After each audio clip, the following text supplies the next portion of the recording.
The following podcast contains spoilers and adult language. And what did I teach you? You are the Duke of podcasting, number one. I can hear you. You are the Duke of podcasting, number one. This is a message from the Office of Emergency Preparedness. Due to the recent crisis, we ask that you remain in your homes. Do not attempt to communicate or interact with the creatures, even if they are people you know. Lock your doors. Bar your windows. Evil is coming. It's time for Aim for the Head, a horror apocalypse entertainment podcast. And now, here are your hosts, Diana and Steve. Hi, welcome back to Aim for the Head podcast. I'm Diana. And I'm the president. No, I'm Steve. How are you? I'm your president. And this week right. we'll be covering the classic multi-hyphenate sci-fi / apocalypse / action tale from legendary director John Carpenter. This, of course, folks, if you haven't guessed, is Escape from New York. That's right. Clap, clap, clap, clap, clap, clap, clap. Yeah, we're pretty excited to cover this. So let's get right down to it. I went first last time, giving my, quick thoughts about what we were going to discuss on the last podcast. So it's really your turn to go first, H before Wow. All right. Okay, Wow. So Steve, just encapsulated, how do you feel about Escape from New York, the film? Please tell. It's okay. What'd you think? Yeah, it's how do you say Mets of Mets? This is one of those. This is one of those like core movies for me as a kid. And because like the same year or maybe the next summer, I can't remember, The Road Warrior, Mad Max Part 2 was released in the United States. And so, super influential with me growing up as a kid. And Snake Plissken was just one of the coolest characters I'd ever seen, ever. So this movie, very, very near and dear to my heart. It's until like I'd say, I don't know, 2-3 months ago, I would have told you that there is absolutely no way that this could ever actually happen for reals. But now, not so much. I'm thinking I'm thinking it's moving into like even money. I mean, it is pure fantasy, but it's just such an incredibly, bizarre idea that you would take, the city of New York, which, I mean, I don't know, what's the population of Manhattan? 1 million people, 2 million? I don't know. But I mean, they're just going to, they're going to turn it into a prison, really? Okay. And just this whole idea of you're just thrown in there. There's no guards in there. There's no warden. You don't any visitation. Once you're in there, they just throw you in there and you're gone. You never come back. It's incredible. And so, I was drawn to it as a kid as just for the action part of it. And then as I've gotten older, it just, I've been drawn to it with the world that John Carpenter is depicting in this sort of, very, authoritarian United States government, which, as we all know, could never happen.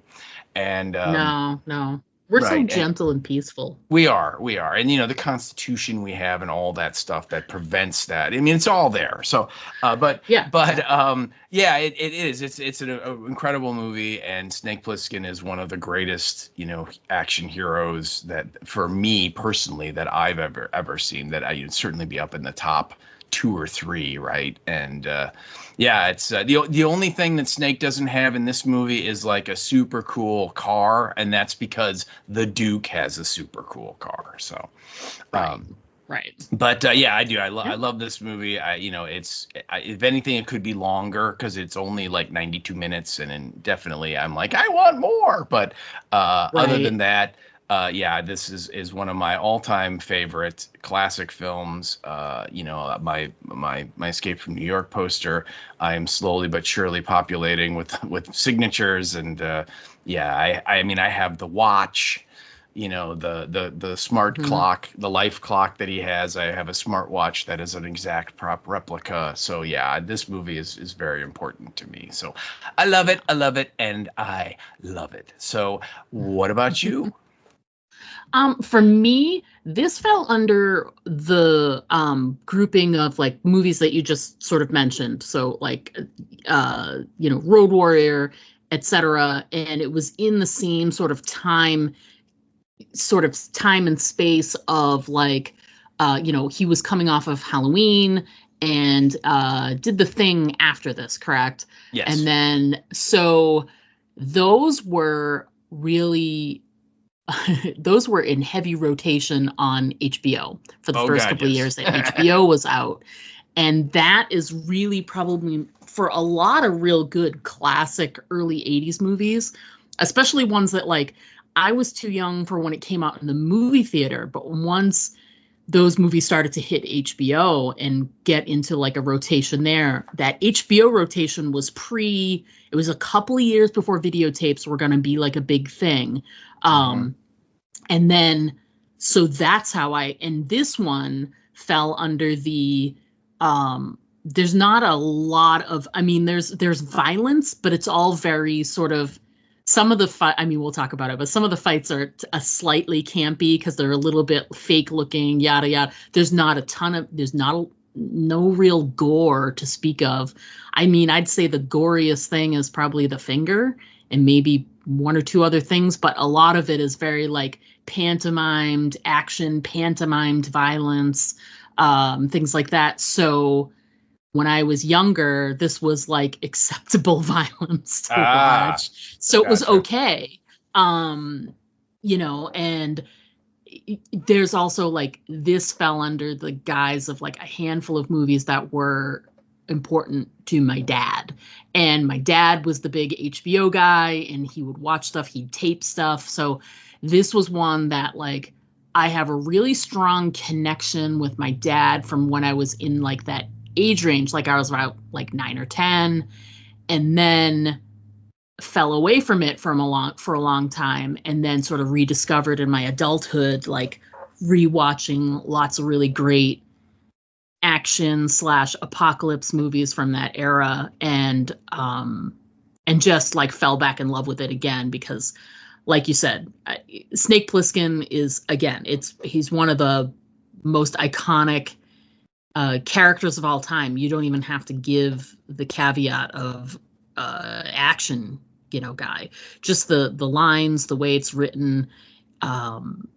It's really just such a great movie. And I, in my love of all things futuristic / apocalypse, it was interesting because it was a way of looking at like a future society, but you didn't see a lot of the future society. You just saw like the dregs of the future society. You know what I mean? So it was like, we didn't see like, it's a great concept because, Carpenter didn't have to worry about like showing fancy buildings or fancy futuristic stuff, like trying to depict what will 1997 look like back in 1981, and do like sort of fake futuristic looking buildings with computers and blah, blah, blah. He didn't have to do that. This was where everything was broken and not working and not a part of that modern society, and that futuristic society. And it's interesting too, because you think about other movies and other TV shows that have dealt with like how do you deal with crime in the future? Like how is that handled? So that's a theme that comes up often in, whether it's sci-fi or something that's apocalyptic or post-apocalyptic. There's always some type of, how is crime handled like element. And I thought this is inventive and interesting and, an easy concept to film. They're all in one collected space. I agree with you on the length. My thing is I always wanted to get more of a look at the tunnels and stuff like that. I wish we'd had time to like go down into the tunnels. Go into the sewers and stuff. See the crazies and stuff like that, to see, because you only get, glimpses of them, and they run after him, yada yada. But it's like, it would have been interesting to see what that whole area looked like. So it'd be, in contrast with what's up above, because things are pretty, dire up above, but if you put them in comparison with what's going on in the sewers and the drains, etc., the cannibalism and whatnot. Yeah. You and I have already talked about this, but it's interesting how you really, it had been a minute since I'd watched this movie, and we actually, we talked with listeners. We went and saw it in the theater a couple weeks back. But we'd always talked about, how great this movie is, and I think we've mentioned wanting to cover it in the past and hadn't gotten to it.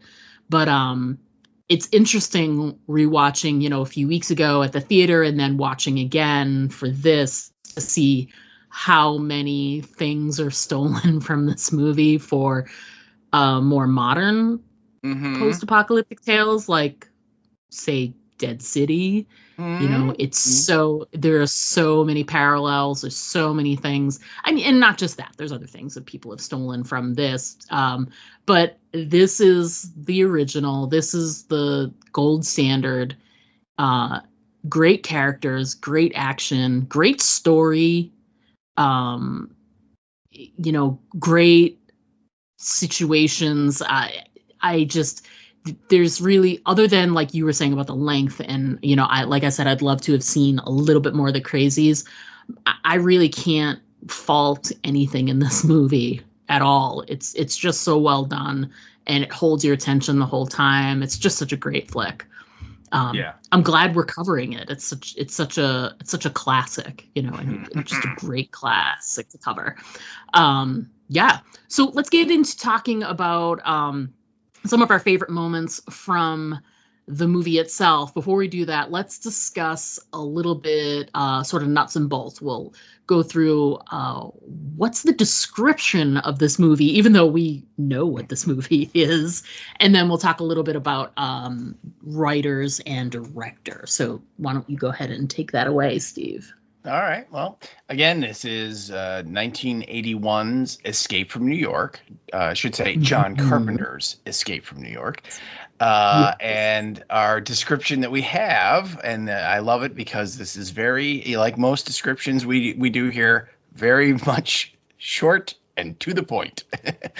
Yes. And what we have is, in 1997, when the U.S. president crashes into Manhattan, now a giant maximum security prison, a convicted bank robber is sent in to rescue him. And I can confirm that those things are true in this film. So that is your episode. Those things happened. Yes. So let's talk No, go ahead. I was just gonna say, like, but that just like barely scrapes the surface of what happens. Oh yeah, yeah. There's so many other layers for sure. So let's talk writers first, and then director. Okay. All right. Well, our writers are, again, familiar names, I think, is John Carpenter. Perhaps you've heard of him. He's familiar to me. He has directed a movie or two at his time. And also credited as a writer is Nick Castle. And if that name sounds familiar to you, Nick Castle very famously was, credited as The Shape. But in reality, he is the guy wearing the Michael Myers mask most of the time. Mostly in the original Halloween. And he is like a childhood friend of John Carpenter's. And the story on the script is after the Watergate stuff happened in the mid 70s, John Carpenter wrote this script, or a draft of this script. And he, like a lot of the country, was very down on the country and on the government. We'd just come out of Vietnam, where, we learned that the government wasn't really being very truthful to the public about what was going on. And then you have the Watergate scandal, where the president is now doing bad things. And so he wrote this kind of very dark future, like where, he was, I'm sure, thinking, where are we headed? Where could we possibly go if it's going like this? And he wrote it, and then he just kind of, kept it in like, his trunk of his car or something, you know what I mean? And just kind of left it and went on and did other stuff. And then after the success of Halloween, he got a call from this production company called Avco Embassy, and they said, hey, we want to make some movies with you.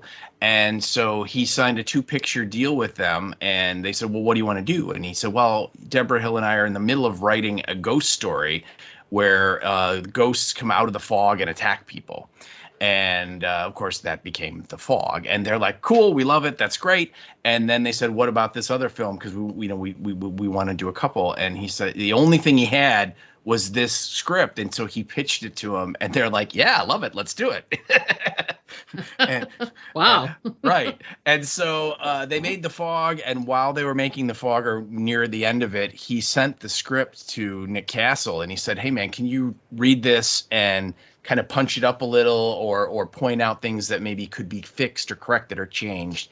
And so that's how Nick Castle gets a credit on there. And when we met Nick Castle several years ago at Flashback Weekend, and delightful, by the way, really fun, cool dude. I asked him specifically, I said, do you remember, was there anything in there that you changed, or that you suggested that John Carpenter changed from that script? Because I'd heard that story that, John had asked him to kind of look it over.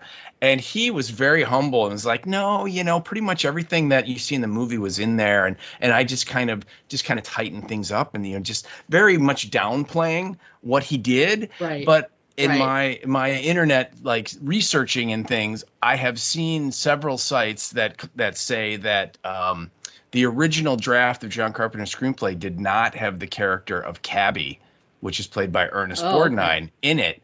And that was what Nick Castle added. So a little bit more than just tightening things up, if that's correct. And I do not know. But anyway, these are the two guys that wrote the script, and John Carpenter and Nick Castle. And of course, our director is, JC, right? I mean, he is, clearly one of the best American directors of the last 40, 50 years, and I would argue one of the just best directors in the world, period, based on if you look at the movies he's made, the different kind of movies he's made, and the fact that he has two genre bending films under his belt with Halloween and The Thing. One of them started the slasher movement, film craze, and The Thing nowadays is regarded as like one of the greatest, if not the greatest, sci-fi horror movie ever. And I think you're in agreement there. I mean, I think we both are like, that's true. Yeah, and it's nothing scarier. No, really. No. And I don't remember what episode it is, but we covered John Carpenter's The Thing. I believe this is our second John Carpenter film, but that was the first one. But you should definitely, if you haven't listened to it, you should go back and listen to that one. It's in our archives, and it's really good. We talked for a long time about The Thing. And we could have talked longer. That's always a good sign of, like, it's a movie that we both really, really enjoy, and could talk about at length about. And I have a feeling that might happen a little bit today. It might. The only thing in our favor is that it's a little more straightforward. There's a little less like intrigue than I would say there is in The Thing. And definitely less characters. Less characters, and definitely less like massive effect shots and creature work and stuff, which clearly, exactly. I mean, in that movie, oh my God, it's still, you watch it today and it still stands up, and it's going on 46 years old. So but yeah, anyway, so John Carpenter directed this, and like I said, he was coming off of, he had done Halloween, which he'd done Assault on Precinct 13, which was a hit, a kind of a cult hit. And then he did Halloween, then he did The Fog, then he did Escape from New York. Then he produced Halloween 2, which, while not a critical success, was a box office success. And then he went on and made The Thing, which of course nowadays is regarded as a classic, but when it came out at the time, it bombed. It tanked. Yeah. Nobody went to see it. But still, I mean, just an incredible string of amazingly successful cult films by John Carpenter. Yeah. Without a doubt. It's funny too, because they would, in the video department, would easily be listed. Like when I was at the video store in the 90s going to college, they'd be listed as cult favorites. This, The Thing, Road Warrior, all that stuff, like what we were just talking about. Halloween would probably just straight, because it's such a classic horror movie, whereas these were a little more, I'd say, The Thing is sci-fi / horror, so it hits a couple of different categories, whereas like Halloween hits the one. You go to horror, it's sitting there. But these, they were in a couple of different categories, but still had such great following and great response that it's like they fall under like more cult favorite than, because I mean, can you put this movie under straight sci-fi or straight apocalypse, straight action? Yeah, I mean, you could. I mean, maybe. I mean, you could make an argument. I'd say strongest thing I would say is maybe action. Yeah. But I think it is those other categories too. So yeah. Yeah. And also, I would imagine back in the 90s, they might not even have had a section that they would label apocalyptic. No, maybe not yet. No. Yeah. But they not a section. No, but those, because they didn't have it, those movies would end up like in other things, staff recommended cult favorites.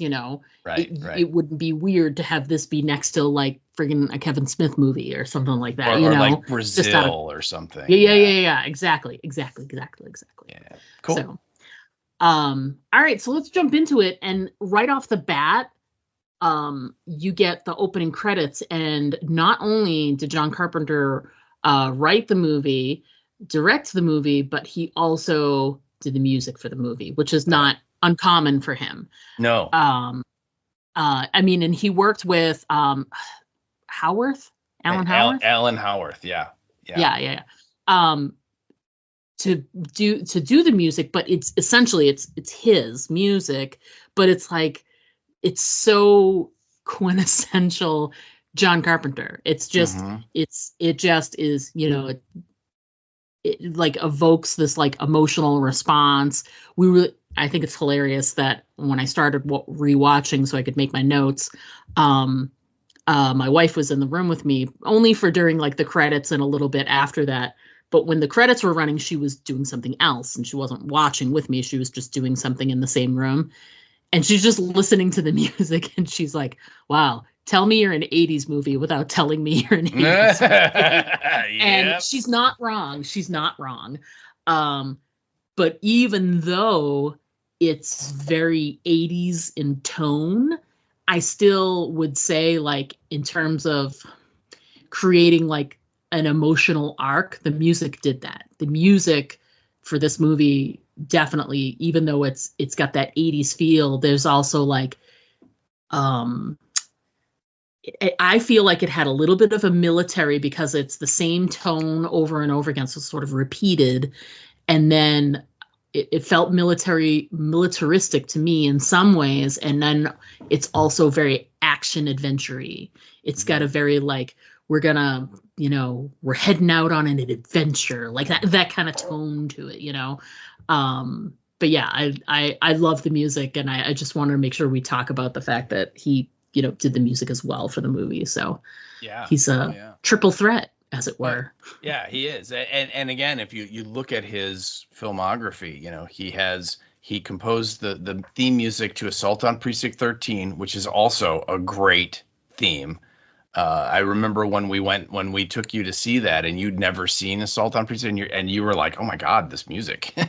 Yeah. And it's the same kind. It's all synthesizers, and I mean, it's a different beat, different tone, but very much in the same family as this. Then he does Halloween, and that theme. Oh my God, is that a classic movie theme music? Oh God, of all time. Then he does the music for The Fog, and that has its own classic sound to it. Right. And then he has this, and then in the next movie, which is The Thing, Morricone wrote like a whole orchestral score, but the music that we tend to think of from The Thing is all music that John Carpenter and Alan Howarth made, which is the heartbeat, sound that opens and closes the film and so on.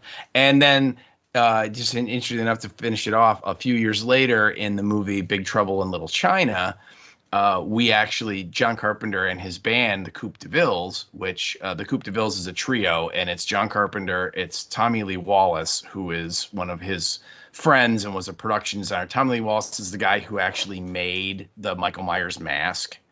He got the Shatner mask and he bleached it and straightened the hair and opened up the eyes. He did all that. He made that. And he also directed Halloween 3 as well. And then the third member is Nick Castle. That's the Coupe de Villes. And they actually perform the end song, the end credits song, which is Big Trouble in Little China. So in that movie, you can actually hear John Carpenter singing as well as creating the music. So yeah, an incredible musician. And the last couple years, he has been touring around the country with a band he's put together, and they are playing like all of his soundtrack hits in concert, and it's like selling out everywhere. So yeah, yeah, really amazing. But yeah, the music absolutely iconic and instantly identifiable. And haven't we met Alan Howarth? He came to Flashback Weekend. Oh yeah. He's the guy when he signs like for me, like a movie poster, he draws on the poster like 2 or 3 bars of music and will actually put the notes on for a piece of music from the movie. So on Escape from New York, I have the Escape from New York theme. For Big Trouble in Little China, I have like Lopan's theme, and Halloween 3, he did it with this chrome paint pen, and it looks unbelievably amazing against the black. Yeah, so he does. Yeah, we did meet him, and he actually performed a concert, and I can't remember if you stuck around for that or not. You might have had to get out of there. No, but you did. I know that. Yeah, and he came out and he played like all the great, like kind of like the greatest hits of what he had done with with John over the years. And then last year,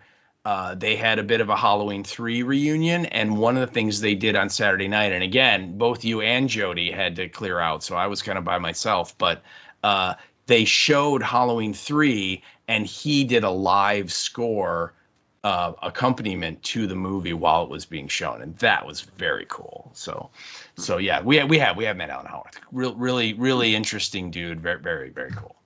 Yes, absolutely. And another thing from the opening moments of that, a little bit of trivia that I did not know, and it's interesting, is who the voice is of the narration in the beginning, with telling you all about the in 1988 the crime rate of the United States rises 400%. Yeah. So all of that is somebody very specific, and you may know the voice and have not been able to place it. And it's uncredited too. Right. So you wouldn't know unless it was like a trivia question that someone, like maybe someone said it before the showing of the movie when we went a few weeks ago, and it's something I learned and I didn't know. And I think it's hilarious when we're listening. My wife I said, "Do you recognize the voice?" And she goes, "Is that Sigourney Weaver?" Ooh. And I'm like, and I was listening and I was like, "No." I said, "But it is Jamie Lee Curtis." And she's like, "Oh my God, really?" And she like stopped and listened, and she's like, "It is." Yeah. So if folks, if you didn't know that, I didn't either. I just learned that very recently, and it was interesting because I learned it after we watched the movie. Yeah. And then now I watched it again to do it for the podcast, and this time around I was like, that totally freaking is Jamie Lee Curtis. Oh my God. So yeah. So there's that. Yeah, he did. He like reached out to her and just said, "Hey, do you mind doing this?" And she is feels indebted to him for basically giving her film career. She has said that on multiple occasions. So she's like, "Of course." And so I'm sure, came in for like an hour, and recorded those couple lines. You also, when he is walking through the check-in station at the prison after he gets off the bus. Yeah. You hear her voice again. She's there. like the voice of the government saying, no talking, no smoking, the next. If you choose to choose to do cremation, just, let us know. Right. Let the duty sergeant know. That's what, yeah. Right. So she's like the voice of the United States police force, as well as the narrator we hear at the beginning. But yeah, amazing, completely uncredited, but yeah, really a fun little bit. And yeah, Nick DiGilio did point that out when we saw it in the theater a couple weeks ago, which was pretty cool. Yeah. It's so great. So we start off, and it really jumps into the action sort of right away. I mean, it's a little slow because it's like it's sort of establishing where you are and what's going to be going on. But it's funny to think that we see Snake Plissken first, and you see him being brought in, and then the stuff with the president occurs after. So he was going to be. So the whole point is that he was going to be a prisoner anyway. He was being sentenced to, Manhattan Island Penitentiary or whatever. And they just sort of at the last minute intervened and grabbed him. So I think it's interesting. Like the opening is just sort of like, here we are. These are our operations. And you get, of course, a quick glimpse into how hardcore they are because of the guys that were trying to escape, that were on the little they're on like the paddle boat there, the little raft or whatever that they raft, made. And they get blown out of the water, and you see the wall, right? And the guards are walking the perimeter, and we should point out too that that's kind of what the Jamie Lee Curtis narration establishes, right? That the crime rate has gotten so bad, and that the response is they basically turn the entire island of Manhattan into one prison for the whole country, and the police are encamped around the island, making sure no one gets out. They've built this huge wall. They've mined the waterways and the bridges, and she literally says, once you go in, you don't come out. Right. I mean, there's no parole. There's nothing. So whatever, if they think you committed a crime, you're in there and you're done, basically. And so then after she says all that, then they give us that little bit of, we actually get to see the city, and it's all dark. Right. And yet you can see the lights on the like New Jersey shoreline behind it are on.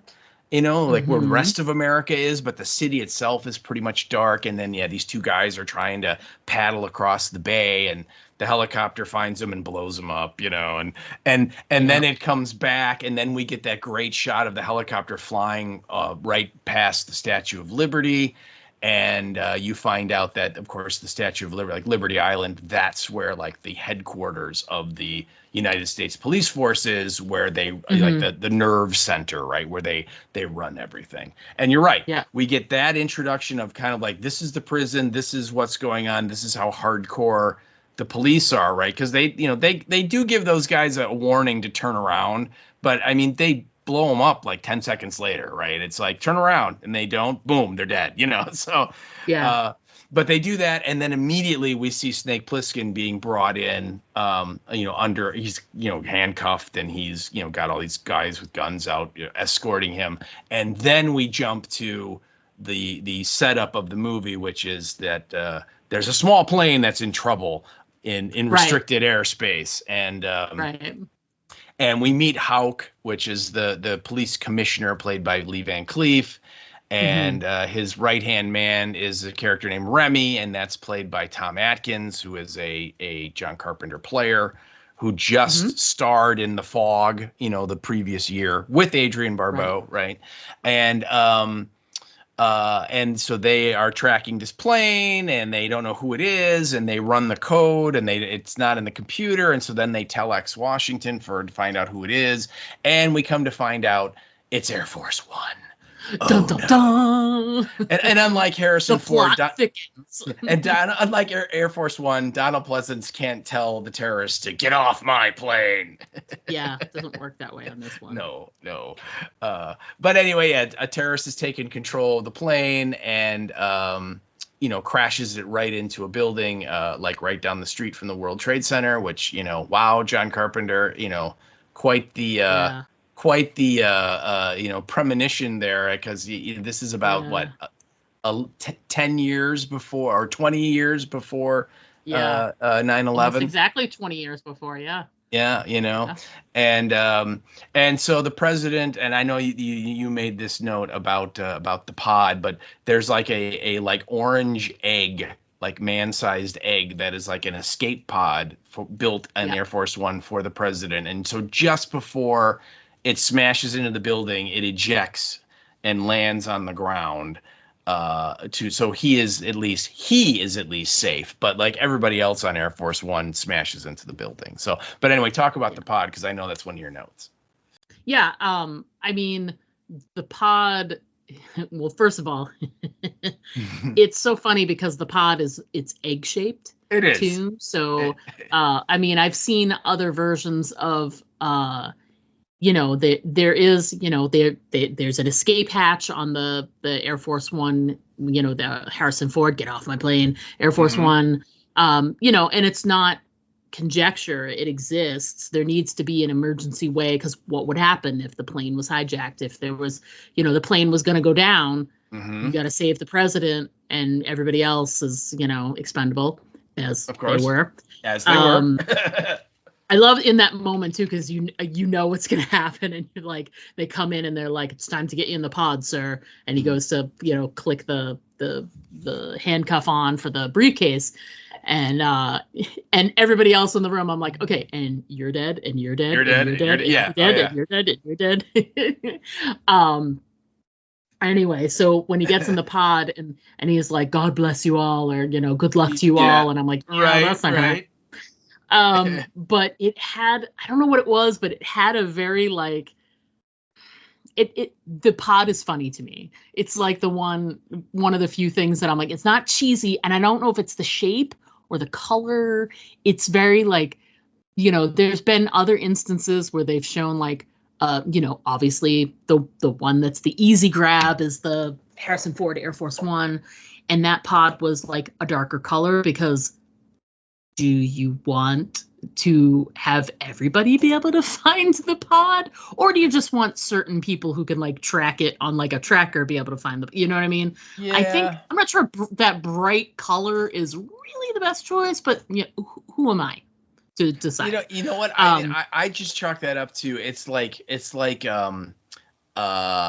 the lifeboats or life rafts on ships that are, going, across either the Great Lakes or the oceans. They make them that kind of safety orange so that they can be rescued. I you're right though. It's like, yeah, do you really want to attract attention to the fact that the president is right there? But not only that, because it's just big, bright, and it looks reddish to me, not so much orange, but this is bright.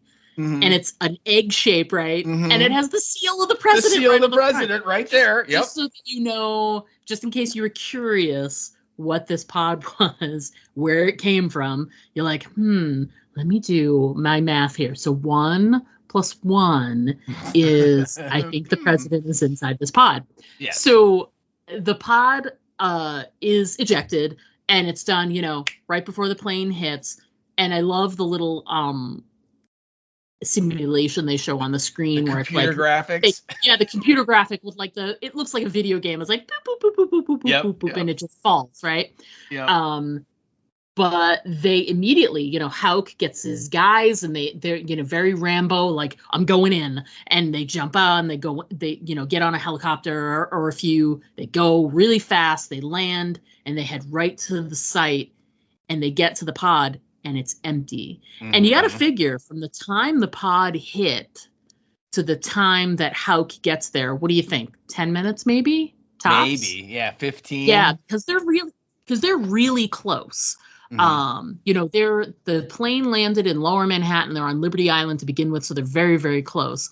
And most of that 10 minutes was probably them just running up to the helicopter pad to get into the helicopter itself, right. So they get there, and there's nobody there, and they are standing around trying to figure, okay, so where did he go? Which way did he go? And they look around, but there's like a loud, like, sort of clinky noise. Their attention is drawn, and someone's walking toward them, and you can just, there's thank you, and there's like a silhouette, so you can't really see the person. You just see a figure walking toward you, but then as the face is revealed, and it's our first introduction to Romero, and he is amazing. He's one of the best characters in the whole. I mean, Snake Plissken is amazing. Romero, number 2, probably. He's just so crazy. He's. Oh my! Well, first of all, you have to talk about the hair. The hair is. You can't talk about the hair. It's indescribable.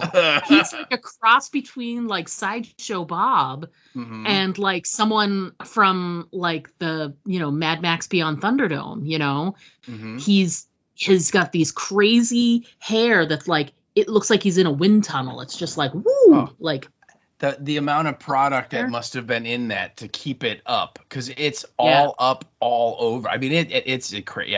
Yeah, and he is just such a weird little dude in this movie. and it's a great introduction because, here's, Hauk gets there. They're like all dressed in black, and they're wearing, what in the early 80s we considered futuristic, law enforcement uniforms or whatever, lots of chrome and visors and black, and it's very strong and right? Oh yeah. And then Romero comes into the light and is like the weirdest looking dude you've ever seen, and he is physically, he's jarring, so it's off-putting, and you're not like, you don't feel like you're on even ground. He sort of like changes the balance right then and there, because it's not what you're expecting. And so he's physically jarring because he looks so whacked. And then he speaks, and it's amazing because his right off the bat, that there's trouble, and he's like, and he's very to the point. Touch me and he dies. You get out of here you have 30 seconds to get out of here, or he dies.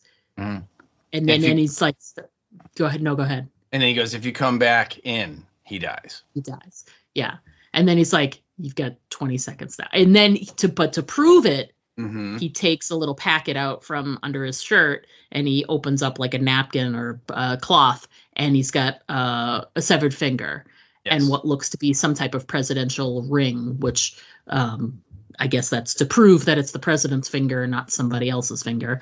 Yeah, and we see earlier on Air Force One, when the president is moving around, like when he handcuffs the briefcase, we see the ring on his finger, so we know it's his. I mean, they go out of their way to show it several times, so that if you're paying attention, you're like, yeah, that was his finger. Yeah. And I think, if they didn't show you his finger in an earlier scene, he's got that ring on it or whatever, they did enough to connect the dots so that you're like, okay, that's his finger.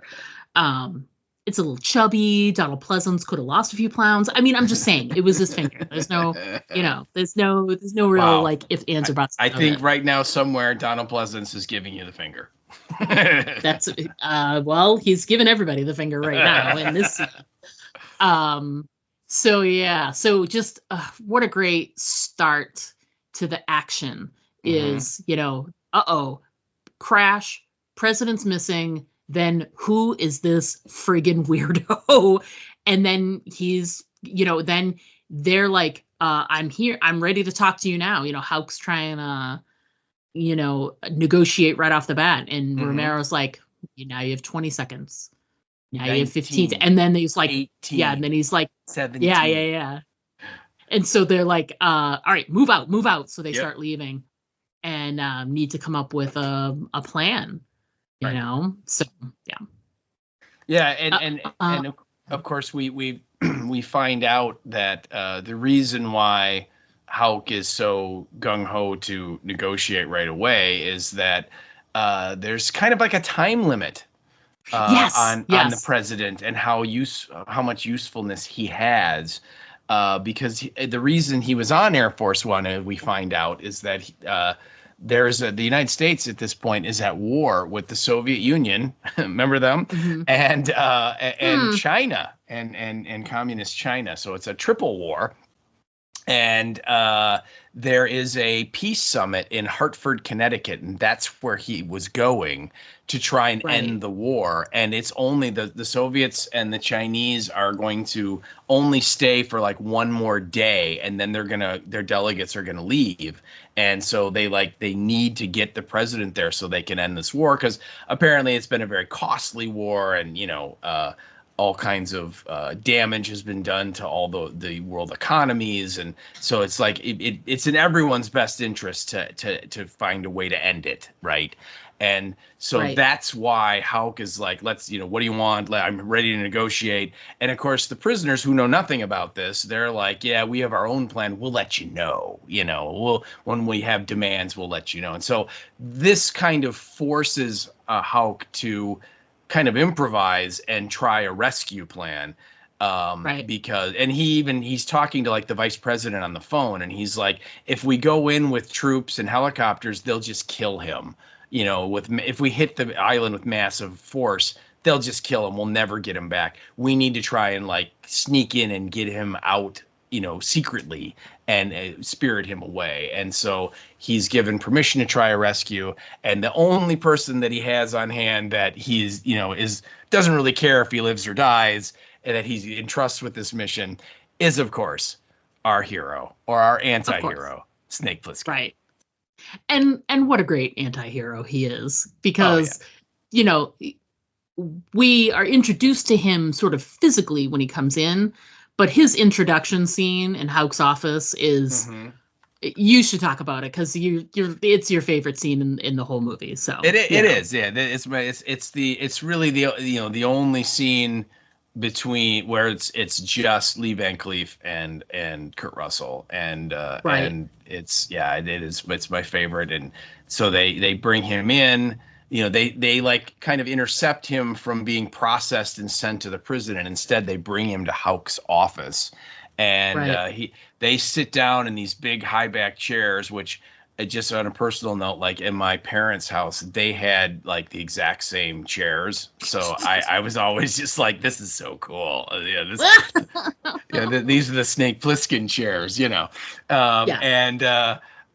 they are kind of staring each other down, and Hauk reads off, Snake Plissken's war record, and we find out, he has 2 Purple Hearts, and he's the youngest man to be decorated by the president. And so you get a sense that at one point Snake Plissken was like a true believer and a patriot, and a gung ho rah, yes sir, I'll do whatever you tell me, sir. And now he's like a bank robber about to be sent away for life to prison in New York City. So that immediately brings up what happened to that guy. What did he experience that jaded him so much? And he, Hauk's reading off the record, and he basically says, I'm like, getting ready to kick your ass out of the world. And of course, Snake Plissken, very calmly goes, well, who are you? And he says, Hauk, and Snake Plissken knows who he is. He's like, Bob Hauk, right? So you almost get the sense that they might have worked with each other at doing military stuff maybe at some point, or there's some kind of weird we never really get any more than that, but they're certainly hinted at. And then this is when Hauk offers him a pardon and says, you get a full pardon for all of your crimes if you go into New York and rescue the president in 24 hours. And Snake Plissken laughs at him, which, I mean, just think about how ridiculous that sounds. Just imagine if I were to tell you Diana, I have, obviously it wouldn't be a pardon, but let's say I have $100 million that I will give to you if I drop you into New York City on foot, and you have 24 hours to find one person in this entire city of Manhattan and get out. Good luck. I mean, you couldn't walk across Manhattan in a day, much less like search. You know what I mean? I would crush that. No, I'm kidding. Oh, yes. Well, yeah. See, I forgot who I'm talking to. Yes, you would do it, but the rest of us mere mortals, right? It's a little bit more daunting. Would do terrible. Yeah. And Snake Plissken is very skeptical, and finally he asks why me, and of course Hauk, we find out that Hauk tells him that reminds him that Snake Plissken in some of his missions flew this like glider. And could pilot it, and it was really good at it, and it's like the only way that they can kind of get him into the city secretly without anyone knowing that he's there. And so and then Hauk also throws in the line of, and you're all I have. So Snake Plissken is kind of very indignant to the whole thing, and one of my favorite lines is when the Hauk is explaining the situation, and he says, about an hour ago a plane went down inside the city, the president was on board, and Snake Plissken just very straight-faced deadpan goes, president of what? and Hauk's like, that's not funny, but again, it just kind of shows you, his disdain for the whole system, and Hauk even points out, we're still at war, Plissken, and he's like, I don't give a fork about your war or your president, and he's like, get another president, and Hauk's like, no time, and so finally Snake Plissken agrees. He's like, well, I'm going in either way, so I'll do it. Give me the pardon. And Hauk's like, no, when you get back. And he's like, no, now. Of course, yeah. And then Hauk's like, I told you, I'm not a fool. Right. And so they kind of form this agreement, but you can tell that, there's a lot of suspicion on both sides, because Snake Plissken clearly doesn't trust anyone in authority in the government. And obviously the Hauk doesn't trust Snake Plissken because, he's a criminal. Right. And so anyway, they go, it's like I said, it's just my favorite. It's one of my favorite scenes of the whole movie, if not my absolute favorite, because you really get a sense of who Snake Plissken is, and how he's like, he's the true anti-hero, right? Because he doesn't volunteer for this mission. He doesn't think it's something he should do for the greater good or because someone needs help or anything. He does it because it's going to help him, And that's really kind of the true definition of the anti-hero, is that, like, yeah, he gets involved when he just absolutely has to, but he has some amazing skill or talent that is crucial to complete whatever the task is that needs to be done. So yeah, what did you think of that scene? I mean, I love it because obviously it starts off on a great note as soon as he walks in, and he's like sits down and he takes one of his cigarettes. He doesn't ask. He just takes the cigarette. Yeah. And he's like, he refers to him as Plissken, and he says, call me Snake. Call me Snake. Yeah. Because his name is SD Plissken. So it stands for something. I'm sure at some point maybe Carpenter said so, and maybe that piece of trivia, but he's only referred to as SD Plissken, and he's like, call me Snake. Yep. And it's so great. I mean, what a great first line from someone, And he almost kind of hisses it like a snake would hiss with the way he says it. And we should point out Kurt Russell, his whole performance in this movie, he is basically doing it, and I've seen interviews where he talks about it, he's doing an impression of Clint Eastwood. The reason why is that he's like, well, if Lee Van Cleef is in this movie as the guy I'm going up against, it just makes sense for it to be Clint Eastwood, because of course in the late 60s, Lee Van Cleef and Clint Eastwood made the spaghetti westerns with Sergio Leone in Italy You know, they were in for a few dollars more, and then of course the big one is The Good, the Bad, and the Ugly, and so you know, iconic westerns, right?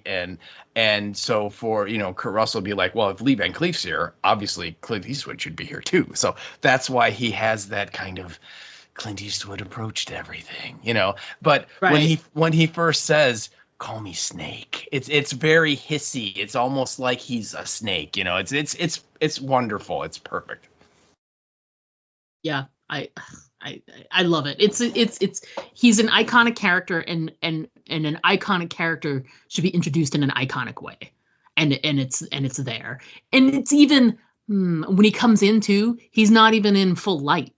You know, I was noticing that too. I'm like, he steps in, he's in the doorway, and it's like you can only see him like from waist down or like mid chest down. There's like this big shadow on his face, and then he has to like step into the light. It's all very dramatic, but done so well. Like, you know, there are some moments that have like an element of cheese to them, and maybe someone who didn't have a connection to this movie might think that scene is cheesy, but I love it so much. It's just such a great introduction of the character. So yeah, I'm right there with you. You know, it's really funny because what I've seen popping up on my socials, I'll get, you know, you get the ads, right? And one of the things that I get is like Redbubble, because I've, you know, bought some T-shirts from various folks over the years. So, you know, the algorithm knows I like it. And recently, and I don't know if this has anything to do with, I don't know, current political stuff, but recently a shirt that is gaining popularity is a shirt of, and it's a picture of Snake Plissken, and underneath it is the quote, "I don't give a F," you know, and then character K about your president. Right. Yes. That I wonder why. I do too. I'm not sure, but yeah, that is kind of popping up now and becoming more popular. Even though it's not exactly the correct quote, it captures the spirit of it. So. Oh yeah, absolutely. He is so he agrees, you know. I don't know if it's wholeheartedly. It's more like he does this because there's a lot of self-servingness in this like sort of thing, you know. He, you know, and come to find out there's a lot of bad feelings over the crime that he actually did commit, etc. So so to be able to be let off from the crimes he committed is definitely something he's very interested in.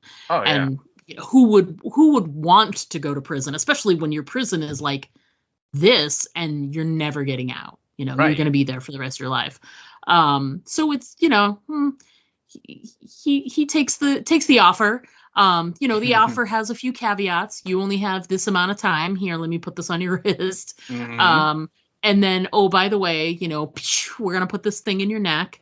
And if you don't get back within the allotted amount of time, these will explode and you will die. You will die. Yeah.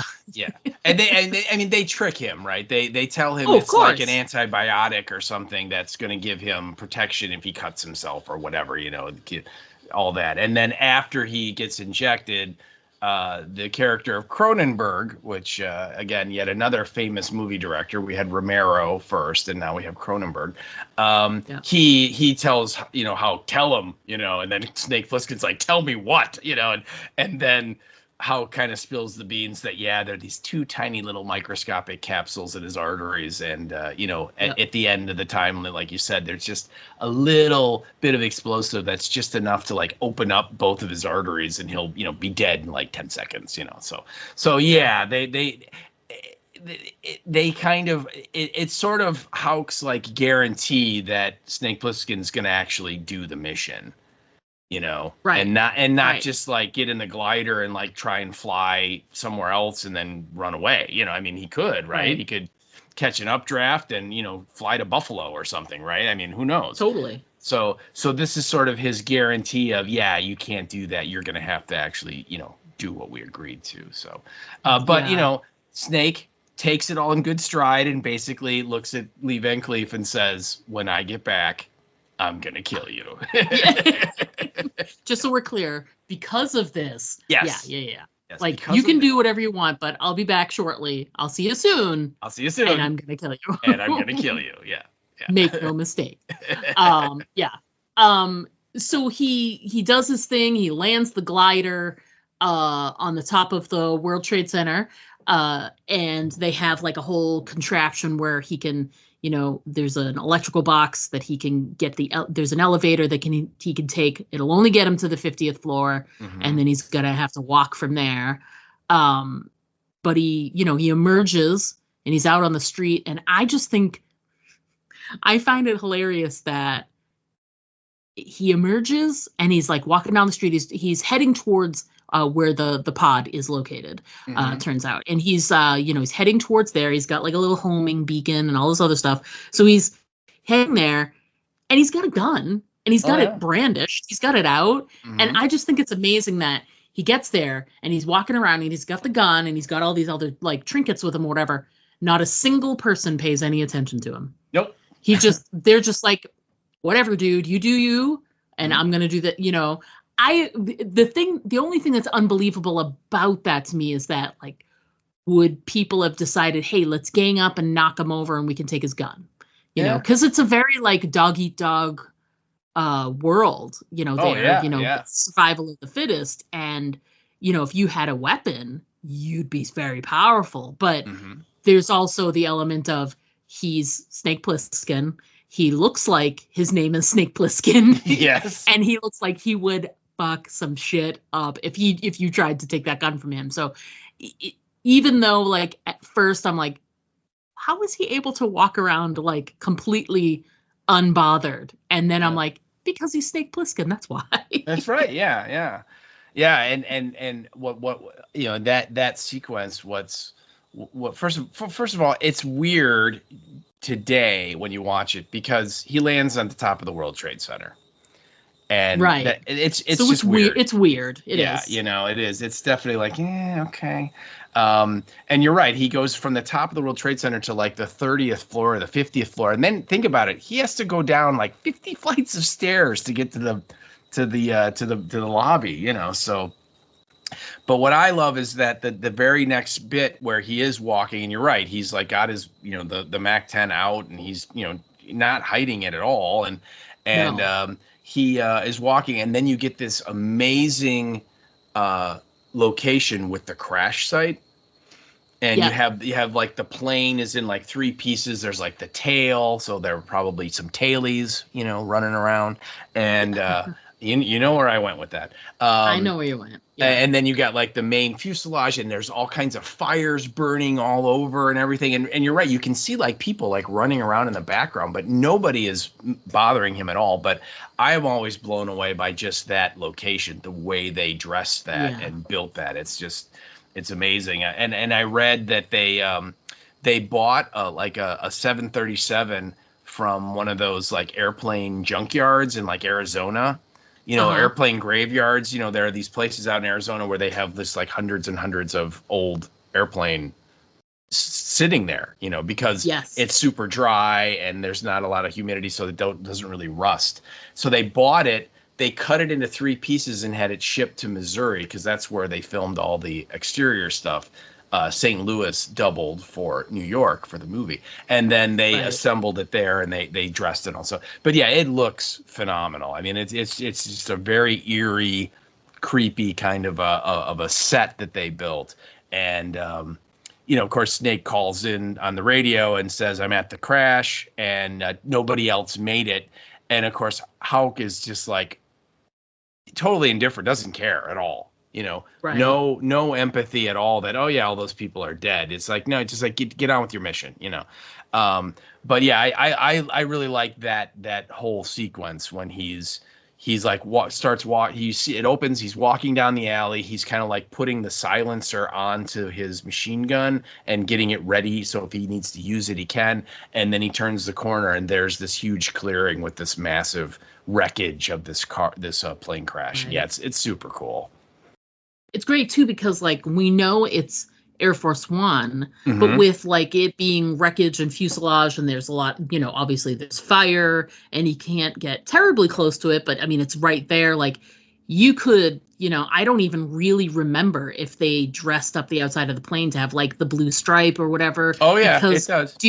Okay, I couldn't remember because that's a great save because since it's crashed, like it could have been torn off or it could be covered in flames or whatever. Like they didn't necessarily have to even take that step to dress it to look like Air Force One, you know, because the way they sort of laid out the sort of fuselage, it is what it is, you know what I mean? Like you totally believe it in that moment. But yeah, it's a great practical effect too, that it's actual fuselage sitting there. You know, so many movies these days that's an easy CGI thing that someone would do. Yeah. And I think what they do is the piece of the plane you see the most prominently is the tail, and on the tail itself, that's where like the presidential seal is and so on. But it's all there. I mean, they do a really good job of you know, trying to make it look like Air Force One. It's crazy how much of a prophet John Carpenter was, in that he, you know, writes the story about a terrorist hijacking a plane and willingly crashing it into a building in New York City. But the one place that they kind of didn't talk to the right people or just didn't think about it is that in this movie, the plane hits the building and literally like bounces off and hits the ground. And the building is fine. You know, the building is completely unscathed. It's not destroyed. And obviously, as we know, unfortunately, from real life events, you know, the plane probably would have stayed in the building, and, you know, they both would have been destroyed, whatever, you know. Yeah. But anyway, like I said, it's such a great, the visual of it is so impressive and dark. And, you know, you're like, oh my God, that looks like a plane crash there, you know. So of course, yeah, it's amazing. Yeah. So he's moving about, and you know, he immediately tells them, you know, they already know he's not there, but he can't see anything or get any clues from where he's located. So from there, he's following. There's a tracker that's on the president's wrist. Yeah, he's got like this big like watch like thing on his wrist that like gives it monitors his vital signs. So like back in the prison headquarters, they've got this big screen that shows like the president's heart rate and EKG and respiration and blood pressure and all. You know, so they like are tracking all these like life functions, and like they give Snake like this little like box that is like some kind of a ability to like point distance and direction for where that bracelet is. So he kind of has a way to track the president down if he's not still in the pod, which, as we've already established, he's not. And I think Snake does find the pod too, right? He does. He's kind of poking around there because it's very close to the plane wreckage as well. But yeah, so he calls up and says everybody died and the president's not here, but he looks at the little tracker box and it's like, oh, it's in that direction, you know, 10,000 meters or whatever. And so then off he goes to try and find the president. Yeah. So as he's moving around and trying to find the president, he's following this tracker, and he's, you know, I'm getting closer. So it brings him to this theater, and there's a performance going on, and it's great because something else that we saw in Dead City. So there's like this sort of cabaret thing going on, and there's people in the audience watching, and it's funny because all the people in the audience that are watching are all looking kind of like like there's no emotion, and then the camera pans slightly and there's Cabby, and he's like, I'm enjoying the shit out of this. Like he's got a big grin on his face. He's bobbing his head. He's doing the head bob. Yeah, he's just having a ball. It's adorable. Yeah. And it's Ernest Borgnine, right? Academy Award winner. And he's great. Because Cabby in this movie is like the sweetest guy, the nicest dude. And they never really go into his backstory, but like I always imagine that like Cabby is like a serial killer, and that's why he's in there. You know what I mean? I mean, that makes sense. Because he's way too nice. He's just like, okay, what is up with this guy, right? I mean, the way that Ernest Borgnine plays him, and it's adorable and it's great, but you almost get the sense that, like, when they turned it in New York into a prison, he just stayed. You know, right. So he's not technically a prisoner, but he's just like, no, this is where I live. I'm not leaving. You know what I mean? Because he's way too nice. Yeah, absolutely. And so Snake walks down the aisle, walks right past Cabby, and Cabby's like, who's that?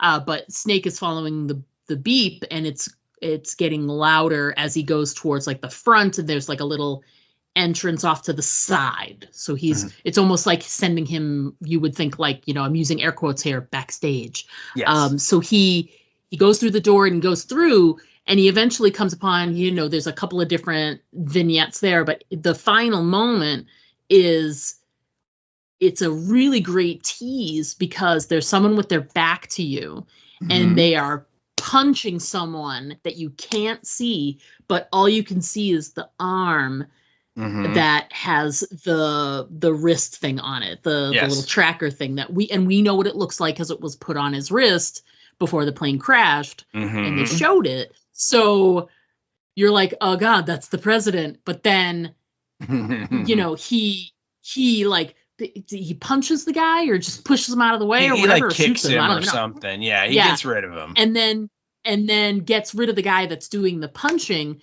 because he thinks he's saving the president in that moment. And then out of the darkness comes, what's his character name? I forget. In the movie, he's just listed as Bum. Bum, yes. Yeah. Vagrant, yes. And he's like, I don't know if he says like, I've got the president, or he says something about. He says, Mr. President. And then the guy's face comes out of the darkness, and he's like, I'm the president. I'm the president, all right. Yeah. And he's obviously like, he's got some mental health issues, or maybe he's drunk, maybe he's whatever, we don't know. But he's like, he's not the president is really the point of the whole thing. And so it's like, well, now he's back at square one, They were smart enough. They took the tracker off his wrist, put it on somebody else, and it led him to this spot. And now he's like wasted time looking for him because tick tock, time's a ticking away on your wrist there, pal. Yeah. So yeah, that's just a great scene there. Is it moves the plot forward in a different way. So someone's got the president, but they don't have the tracker on him anymore. They're not. And it's funny too because it's so big and easy to see. Like, of course they took it off of him. Why wouldn't they? Right? Yeah, it's just this foolish to think that they wouldn't, right? And by the way, I actually, now that I think about it, he's not listed as Bum. He's listed as Drunk because there's another character that Snake meets just before the chief that guy. Yeah, the guy that's like nice boots. He's credited as Bum. So, but yeah. So anyway, the guy who has the bracelet is this actor named Buck Flower, and he is a John Carpenter player as well because he is one of the guys that is killed on the boat in The Fog. With so that, and then he also shows up in They Live a few years later in like 1986, so like 4 or 5 years later. So yeah, he made several movies with John Carpenter. Yeah, he's great. He's so much fun. He also had a very funny turn in not a John Carpenter movie, but in a movie called Sorority Babes at the Slime Bowl-orama, which he's very fun in that as well.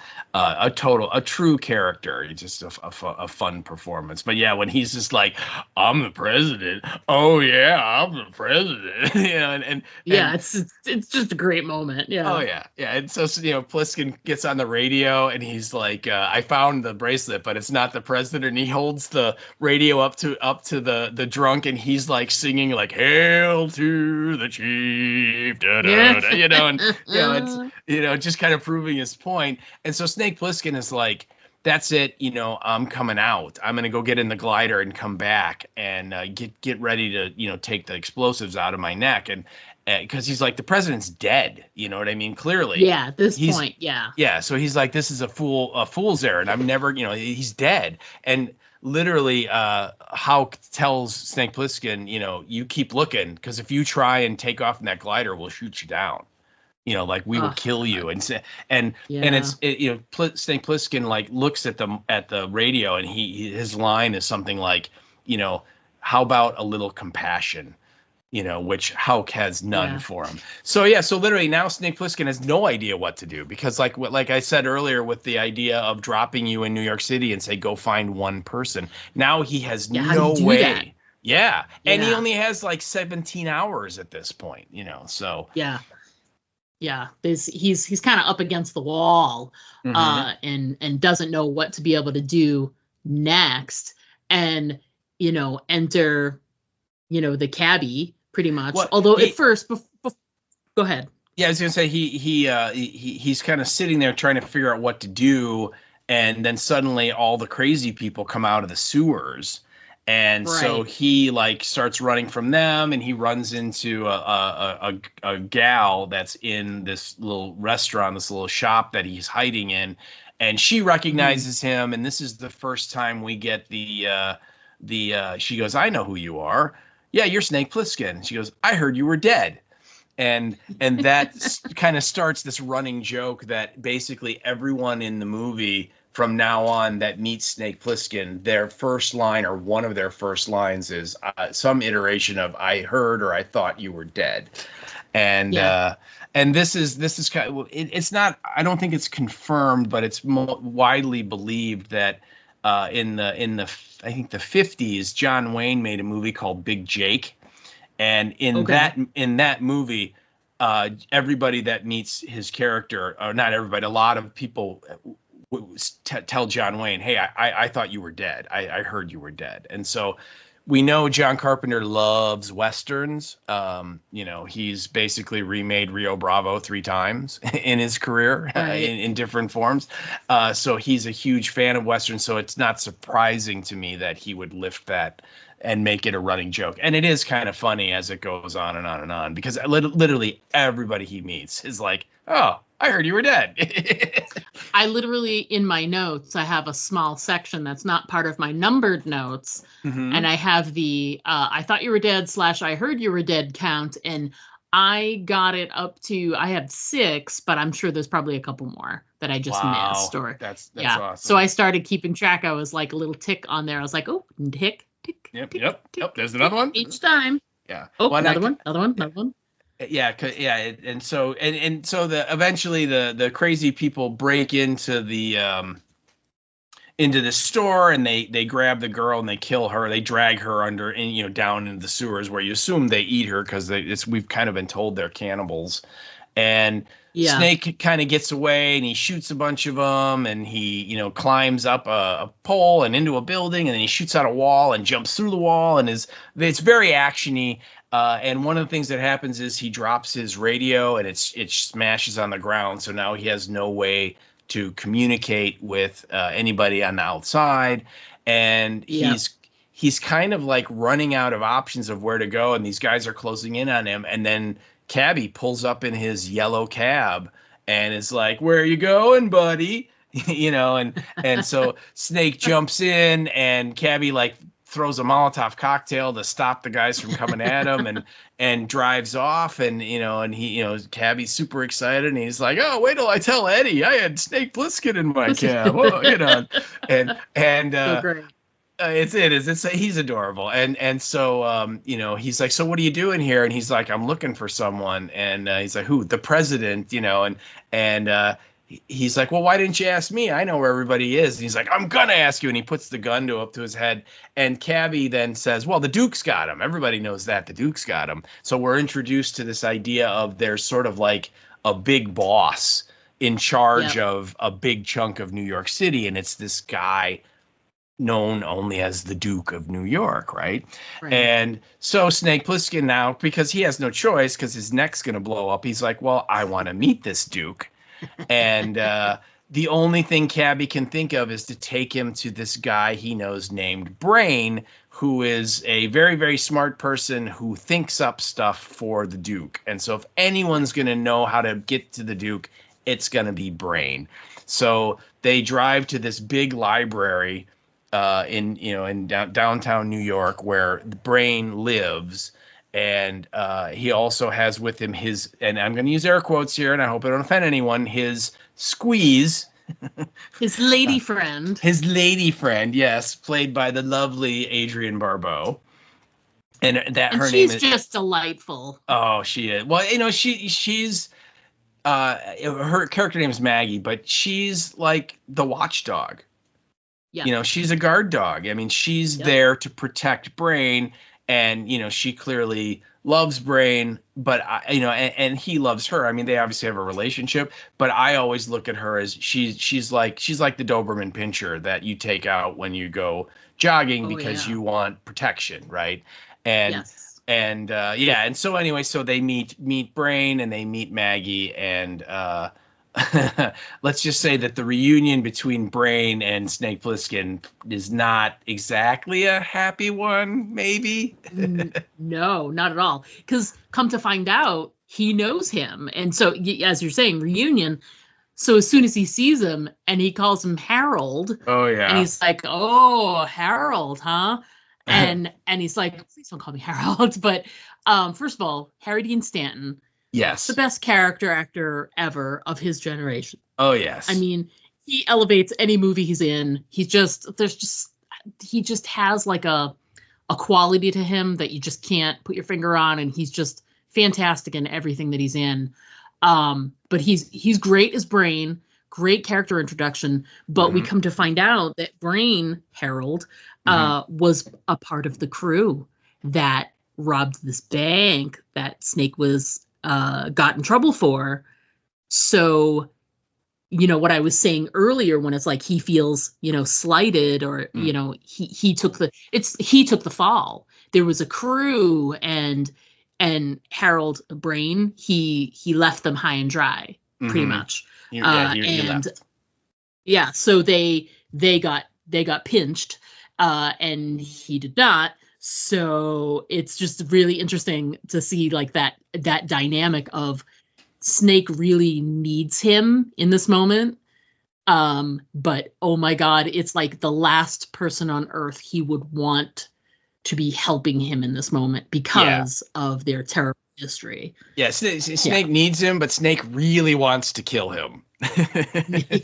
Yes, if he could get away with that, he would do it. Yes, yeah.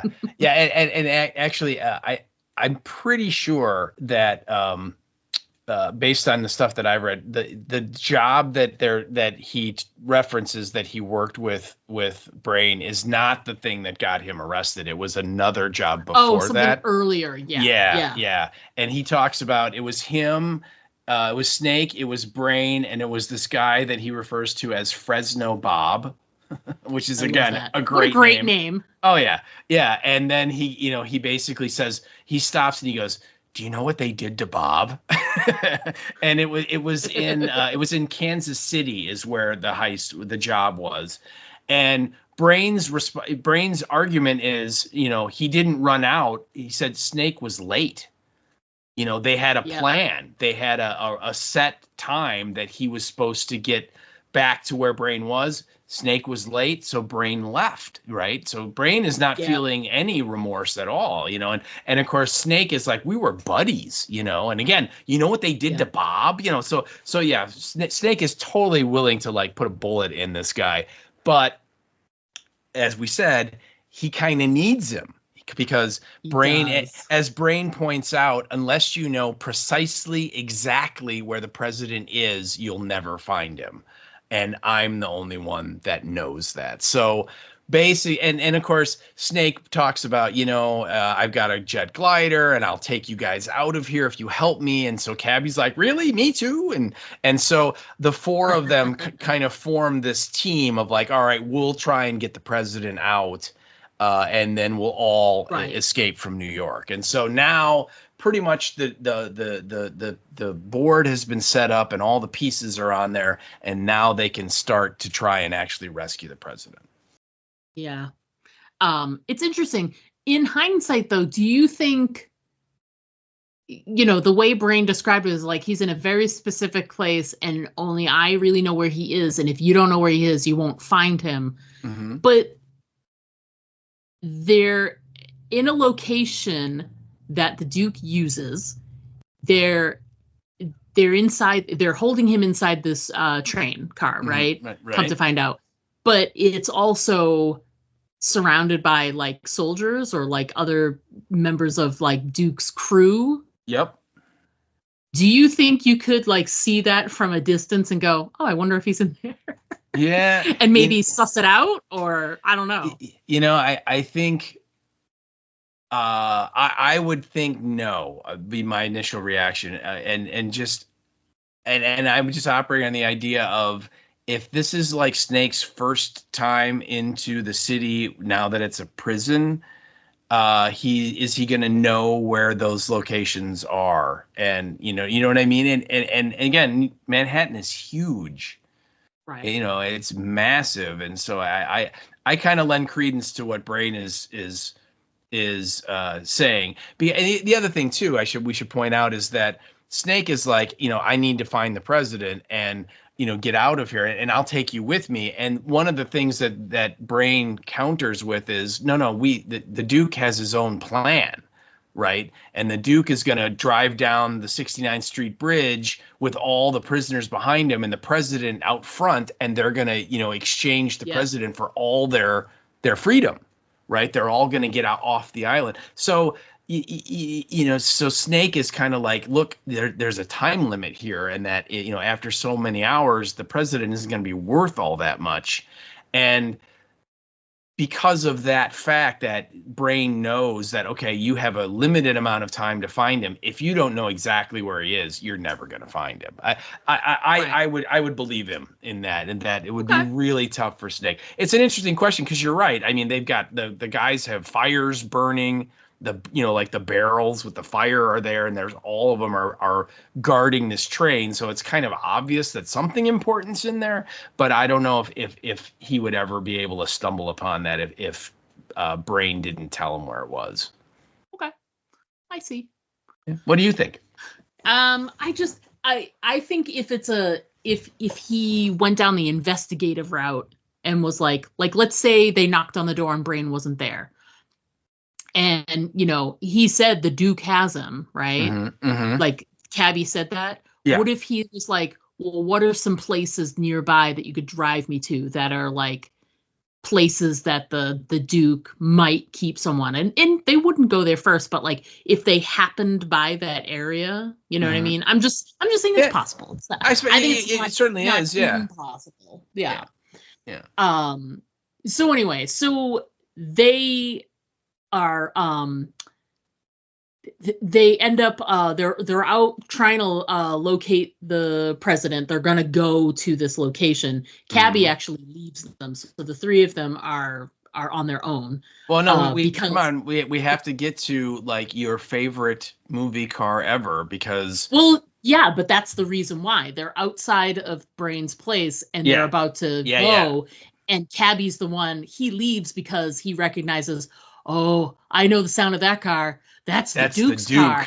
Yeah. And you listen, like they cut away and you can hear, and Cabby runs and gets in his cab and runs off because he's like, nope, I'm not dealing with that. Thank you. He literally says, never cross the Duke. Everybody knows that, and he just runs. And you're on your own. and I think Maggie, when she sees him, driving away, she's like, Cabby, you slime.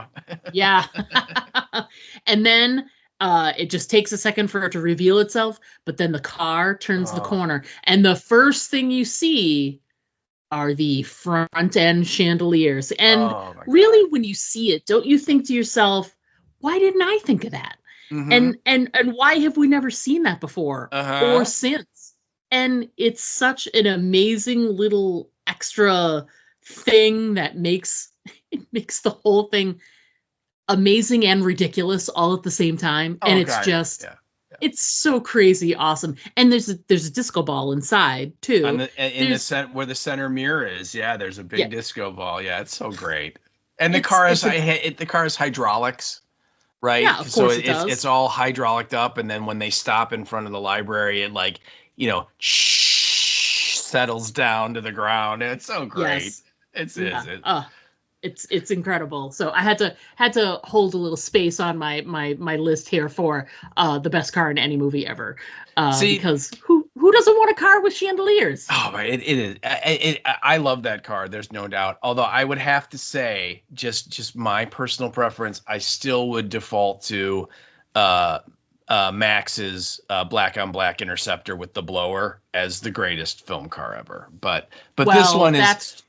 That's like because it's like a muscle car and it's got all this like it's very like actiony, but this is just like for status. Oh, this is like no doubt. It looks great. It gives a mood and a vibe and it's fantastic. And it's like one of these like 1970s Cadillacs that is it's all metal, right? And it's a boat. It is this massive car. Yeah, it is. You're right. I mean, again. An incredible job of design from the production people, that are making the look of this world. That and it clearly shows that the Duke, he's the guy, right? Right. He's the guy with the most of whatever they have here. The only thing, and I wanted to ask you about this, whenever I watch that scene when the Duke pulls up in the car, and it always bothers me is. Why is the Duke riding shotgun and not in the back seat? You know what I mean? It's like you should be chauffeured around. You're the freaking Duke because Romero is sitting in the back seat. Yeah, I thought about this the most recent time, and I also think there are probably plenty of people that get sent to the island, or they're new there, or they've been there a little bit that maybe. They don't know what the Duke looks like. Mm-hmm. I think that's a safety thing. Oh, so like if someone tries to shoot him. Yeah, like a decoy thing. Okay, they're going to all right. I could see that. Yeah, I could see that. It always bothers me because I'm always like, dude, why are you riding shotgun? You are the Duke. Right. Well, yeah. I that's the only thing that makes sense to me is that he would do that as like a sort of smart decoy thing. Like, I'm not the Duke. That's the Duke. All right. Duke's over there, man. Yeah. Okay. I you know what? I never really considered that before, but yeah, that totally could be it. Maybe it's also like not just prisoners that are new, but maybe like the police occasionally send people in to try and take him out. Yeah. Yeah, okay. Maybe. It's a good idea. I never considered that. Well, you know what? Mind blown. I'm so glad I can help. Sometimes it's just a second set of eyes has to look at it. That's all. Or in Snake's case, just one eye. Yeah. Let's see. I think you've got a couple of moments before we move on to like some of the Duke specific scenes or whatever. So mine jumps right to the fight. So yeah. I think you've got some stuff before that. So tear through some of your points you have there too. They're not necessarily plot points. They're just stuff like it's just about the movie. Observations. But yeah. But just just to carry on the plot. They get there. Snake actually goes in and he does rescue the president for a moment, but he gets like shot in the leg with a crossbow bolt. Yeah. And then when he and the president are trying to get away from the train, the Duke's men catch them. And this is again where we hear, the Duke reaches down and grabs the bolt and is like kind of twisting it in Snake Plissken's thigh, and he's like, "Who are you? Who are you?" And finally, Brain's like, "It's Snake Plissken, Duke," and then he's the Duke like knocks out Snake Plissken, and he's like, "Snake Plissken, I know you." Yeah, I heard you were dead, So anyway, so they get captured, and Brain kind of plays he had a gun on me, I didn't have any choice, and so they kind of give Brain and Maggie a pass and don't like capture them as well. The president is then like like staked up against the wall, and the Duke is shooting Snake's machine gun at him, like shooting around him, like trying to do like the silhouette with the bullet holes and stuff. And one of the shots hits the briefcase and opens it. So it finally opens. Yep. And we see this cassette tape is in there. And one of the things that Houck told Snake at the beginning is you need to find the president. You also need to find this briefcase because there's this tape in there and we need this tape.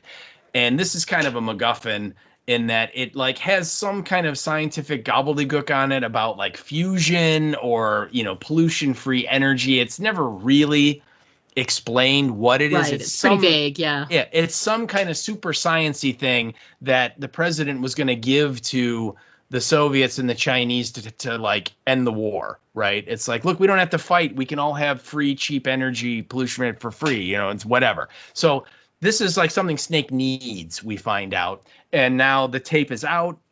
And of course, Romero goes up and picks it up and puts it in his pocket. And so now we know Romero has the tape. Right. So then the next scene then goes into the fight because they have Snake Plissken and they're going to put him into this arena, this like boxing ring, and he has to kind of fight to the death. But one of the points that I just wanted to bring up is what I call like the ethos of Snake Plissken, which, he, like I said, he is the true anti-hero. He is not a do-gooder at all. And we kind of see this. There's a real direct example of this when, if we go back to the scene when he finds the drunk, and I'm using air quotes, with the bracelet. Right. When he first goes down into the basement of Radio City Music Hall or wherever that show is being performed at is, he's walking along and he passes by and there's like 3 like gang guys, punks. Right. And they have this girl and she is clearly like drugged out of her mind. She's like tripping balls and they like rip her blouse off. Right. And you really get the sense that they're getting ready to do really mean things to this girl. Right. And Snake Plissken sees this and he doesn't even slow down. He just keeps right on going. Right. Right. He does not, it's like, none of my business. I don't care. Okay. Not a hero-y thing to do.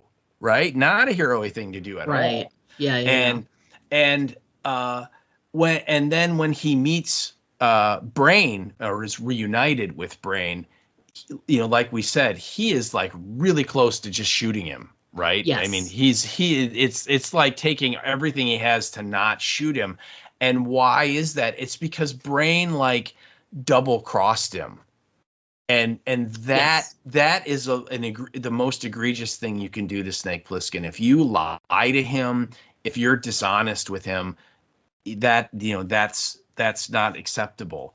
And so I think in many ways, like Snake probably likes the Duke more than he likes Brain. And the Duke wants to kill Snake, but the Duke is upfront about it and isn't, like running, the Duke's going to stab him in the front, right? He's not going to stab him in the back, I think is what I'm saying. And it's just real interesting that is kind of the moral compass of Snake Plissken. It's like, be honest with him and you have no problem. You can do whatever else you want to everyone else. He doesn't care. But as soon as you are messing with him and not being straight with him, then you have a problem. It's a real interesting character choice by John Carpenter and Kurt Russell, the way they play it, And so like later on the bridge when Maggie, basically takes the gun and won't go, Snake's like, come on, we can still make it. And Maggie's like, no, I'm going to stay here. And Snake gives her the gun and he almost has like this little smile on his face as he leaves, because I think he really likes Maggie, because Maggie is this totally straight person with him, Yes. And so he respects her and he likes her. And part of him is, I'm sure, is like, you're going to sacrifice yourself, which is dumb. You should come with me. But I respect the fact that you're going to sacrifice yourself. But we'll get to that scene later on, because there's a whole interesting backstory about that scene, which I can tell you about later on. But yeah, I do. I love the ethos of Snake Plissken, because he is, I mean, again, he is not a do-gooder at all. I mean, he's not like what they would used to refer to as a white hat, right? That would be the guy that will save the damsel because she needs saving. She's in a pickle, like that girl in the basement is. Snake Plissken's like, no, I'm good. You guys, you're not bothering me. Do whatever. Yes. So yeah. Anyway, let's get to the. I believe you termed it the David and Goliath. Well, anytime that a movie is going to take your main character and put them in the ring or in a fight or any kind of tussle or physical confrontation with someone who is, let's say, 2 times their size at minimum. Easily. Which Slag is definitely about maybe 3 times, because Kurt Russell's just like your average dude. He's not like, John Cena or somebody like huge and big and bulky or anything like that, which wasn't even really the style back in the early 80s. So he's just like average, in shape dude. And then Slag is like this guy who's like 6'8", 6'9", like easy 400. He's like built like a linebacker. And so the fight happens, but to me, it's probably one of the few things in the movie that I find slightly predictable, which is anytime you're going to have that happen, then the small guy is always going to, he's going to win, but it's going to be some sort of either ingenuity or using like how Snake did, like using a weapon in a way that other people hadn't even thought of before, that, so it, to me, like, I mean, obviously he's the hero of the movie, so of course he's going to come out of this, alive. Right. But it is a trope that's used in lots of movies and series where, the hero is put up against someone who is like 3 times their size, but they somehow make it through. They somehow are able to outsmart. And typically the larger person is portrayed as like slightly oafish, slightly maybe stupid, so that it becomes more of like they outsmarted the guy. You know what I mean? So my way doesn't seem very sporting. Right. So exactly. So I know that Snake's going to win, but he does get his ass kicked a little bit before the whole thing is over. But he does persevere, and he does it in a surprising way. And then there's always that like, this wasn't what I was expecting to happen with my, it's almost like it's literally Luke fighting the Rancor fight in the pit.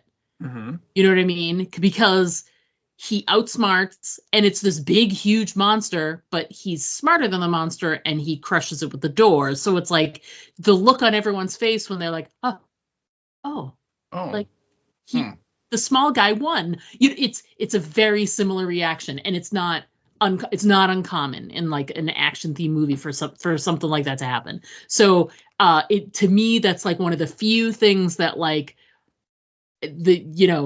Carpenter sort of stole like a trope that's used multiple times. But again, it's still done well. It's done with like there's still some tension there, and a lot of it has to do, to me, with the Duke is right there watching everything go down. So it's more about what's going on around him than it is what's happening in the ring. And like midway through the fight, he spots that the dude has his like emergency tracker thing. They took that away from him. Yep. And so all he has to do is press that button, and they'll be able to track his location, and it'll stay visible for, what do you say, 15 minutes or something 15 like that. minutes on radar, yeah. And then we also see that Slag is wearing his life clock on his wrist. Yeah. Right. So it's there's a lot going on in that fight, and And even though it does borrow from that sort of trope, it still is an exciting fight in the ring. You know what I mean? It's an exciting fight to depict. So what are your thoughts on the battle in the ring? Yeah, it's classic. I mean, it is one of the set pieces of the movie. And the guy who plays Slag, it was a professional wrestler named Ox Baker.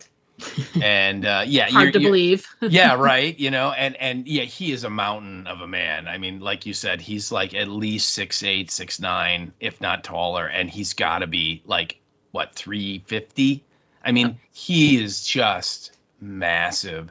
And of course, the Duke has this great speech about, you know, they sent in their best man. And so tomorrow when we cross the bridge, their best man is going to be leading the way from the neck up, you know, and then the crowd, and he's like, on my car, they all cheer, you know. And so clearly, like, this is these, you know, we're going to have some fun with Snake Plissken before we kill him and then, you know, put his head on a stick, much like The Walking Dead did.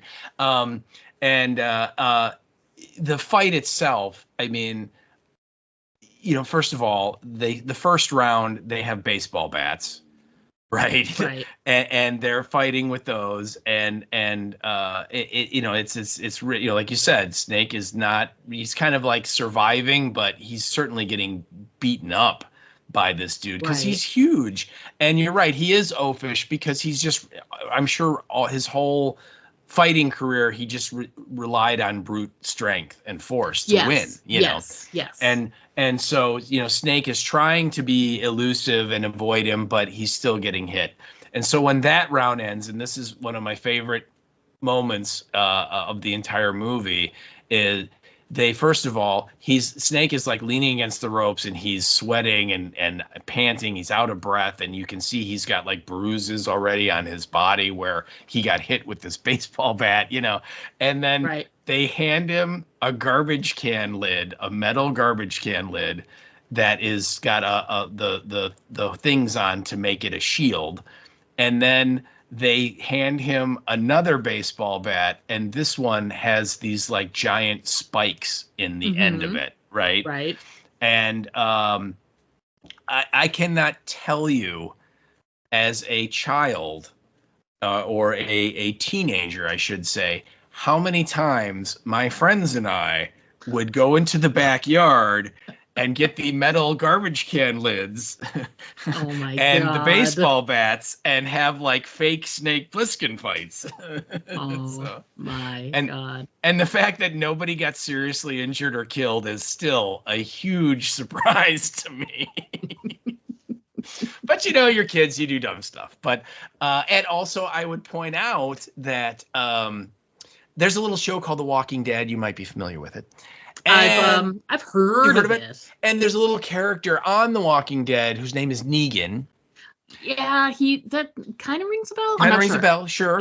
And Negan, when we first meet him, his weapon of choice is a baseball bat. Yeah. And it's wrapped with barbed wire. And Greg Nicotero and some of the prop folks and people involved in The Walking Dead have been not shy to say that Lucille and I believe Kirkman as well have been not shy to say that Lucille was definitely inspired by Escape from New York and the bats with the spikes. Okay, right. So right there we get a direct reference or nod to Escape in The Walking Dead, and there's actually a second nod to Escape from New York in The Walking Dead, and I'm curious if you know what it is. Well, oh my God, I know it's kind of hard, right? There's only off the top of my head, I can't think of it, so I don't want to sit here going, well, and I'm sure once I tell you, you're like, oh yeah, you'll remember. But if you remember the last episode with Sasha, so she gets the poison from Eugene and they put her in the coffin or the whatever, and all the saviors come out to Alexandria and there's going to be this big fight, right? And and I think like doesn't like the kingdom show up at the last minute and kind of save everybody and so on. Yeah. But anyway, before Sasha pops out of the coffin in ghoul mode, Negan is doing his speech and doing his Negan stuff and, you know, talking about what's going to happen. And the gun that he is carrying is the MAC-10 submachine gun with the silencer and the scope. So it's the exact same gun that Snake Plissken has in Escape from New York. And one of the Talking Dead notes, remember they would do that little video clip of little bits of trivia about the episode. They actually pointed that out and said that was a direct nod to Escape from New York because it's the same gun. So there's the second one. But the fight sequence is amazing, and you know, I think what it proves is not only is stealth and agility the way to beat the guy that's bigger than you.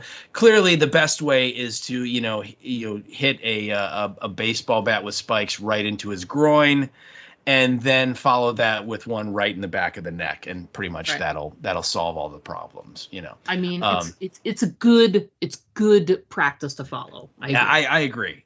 You know, and so and again, a very tropey thing. Although at the time, I don't know how established it was, but once Snake wins, the crowd starts chanting his name. Yes. You know, and they're almost like they're kind of turning on the Duke of we can't kill this guy. He just beat Slag, you know, he's a stud, you know. Yeah, he's the crowd loves him. It's the same moment in Gladiator, you know. Same moment in Gladiator, same moment in Conan when Conan's the pit fighter, right? And he gets the crowd chanting his name and all that stuff. Yeah, absolutely. And of course, once Slag is dead, we intercut during the fight. We see that Brain has figured out where the glider is. He figures out that it's on the top of the World Trade Center. And so he and Maggie go and they rescue the president.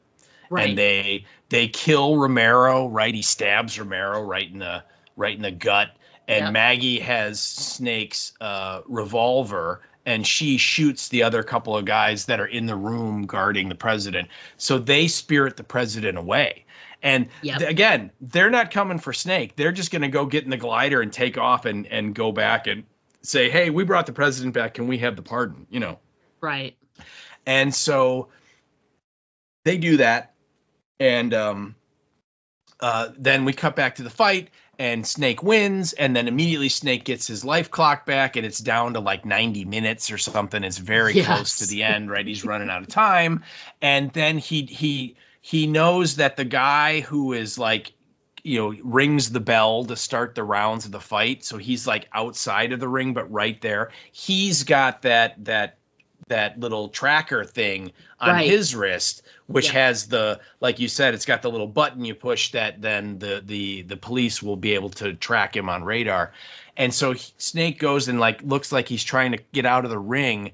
And so that guy then runs up and tries to push him back.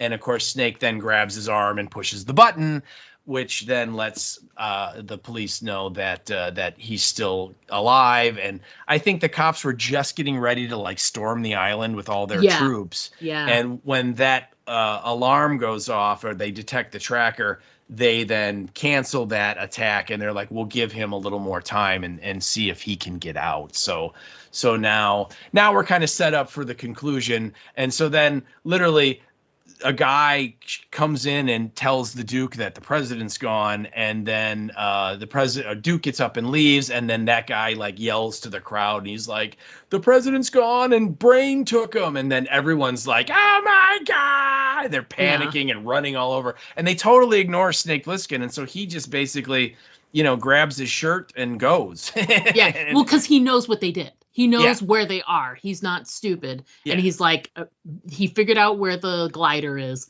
Yeah. They went to the World Trade Center. I've got to go there. I got to get there. Yeah. And so this kind of sets up now kind of the last act of the movie. Yeah. Yeah. Which is fantastic. Mm-hmm. And I mean, it moves pretty quickly because, they attempt to do the glider. That doesn't work. So they're like, let's because the other thing is that Brain has this map of the because you can't go across the bridges because they've they have like mines and bombs, Yes. and they're in like scattered locations. But Brain has this map of they've had someone go across and they mapped out. It's taken them a really long time, but they have a complete map of where everything is. Mm-hmm. And he knows that that's something that the Duke wants from him so that they can do this whole like go across the bridge, have the president right at the front. So their plan is, let's take that map. We can't use the glider. That didn't work. So we're going to have to go across the bridge. Let's take the map and let's go.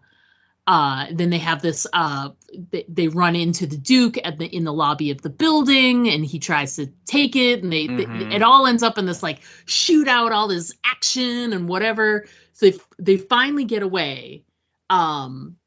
And it's Cabby, right? Cabby collects them out front, right? They run out of the World Trade Center lobby, and Cabby literally like pulls up, and they all just pile into his cab, and they're like, go. Yeah, and they head to the bridge, and of course the Duke is following, and now he's driving his super awesome car. Yes. In pursuit.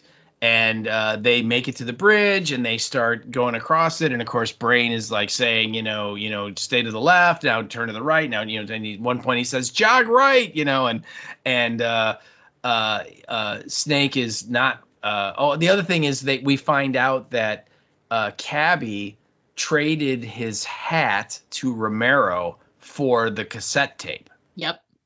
So Cabby has it. Yeah. And we when Brain goes and meets Romero when they rescue the president, Romero's wearing his hat, and Brain even's like, hey, where'd you get the hat? And he's like, I traded for it, and so you can kind of put the pieces together if you're paying attention. So Snake gets the tape, and he puts it in the tape player, because normally Cabby is playing the classic Bandstand song, the ba-da-da-da-da.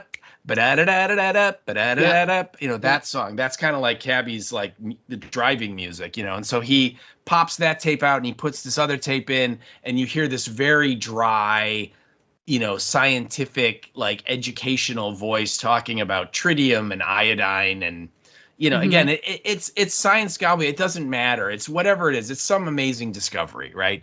And so he's confirmed that's the tape. And then, of course, the president's like, oh, give me that tape. And Snake's like, not just yet. And he like puts it in his pocket. Because, again, Snake doesn't really trust that he's going to, get these bombs taken out of his neck, right? Unless he has all this stuff. So anyway, so now they're rocketing across the bridge, and they don't. Brain tells him to turn, to jog one way or the other, and he doesn't. And the cab hits a mine, and just like the way mines work in real life, all it really does is it splits the cab into two pieces, the front and the back, and everyone in the cab is absolutely fine, except for Cabby, and Cabby has been killed, which is actually very sad, because again, Cabby and the way they present him in this is a very likable, good dude. Yeah. And so he doesn't make it. Everyone else seems to be fine. So now they're on foot, right? Now they're running across the bridge, and now again, Brain is trying to tell them where the mines are, and they are sticking to the right, and Brain says, no, you got to go to the left, and he moves to the left, and he now steps on a mine. And again, just like mines work in real life, it kind of just throws him up in the air, and he lands on this car, but he is also dead. So I think there's a little creative license on how landmines actually work in this movie. But we'll forgive John Carpenter a little bit, because it's a really great ending sequence. Everything from when they get to the bottom of once they get into Cabby's cab, from there until the very last line of the movie, it's action and this set piece, which follows this, which follows that, and it flows together so well. Oh yeah, and it's great. Carpenter gets a pass. Yeah, he does. But it's just, I always kind of laugh, because I'm like, if Brain actually stepped on a landmine right there, he's gonna be like, he's gonna be Ernst. Yeah. You know what I mean? On your face. Yeah. But anyway, so he now Brain is dead. So now it's Maggie, it's Snake, and it's the president.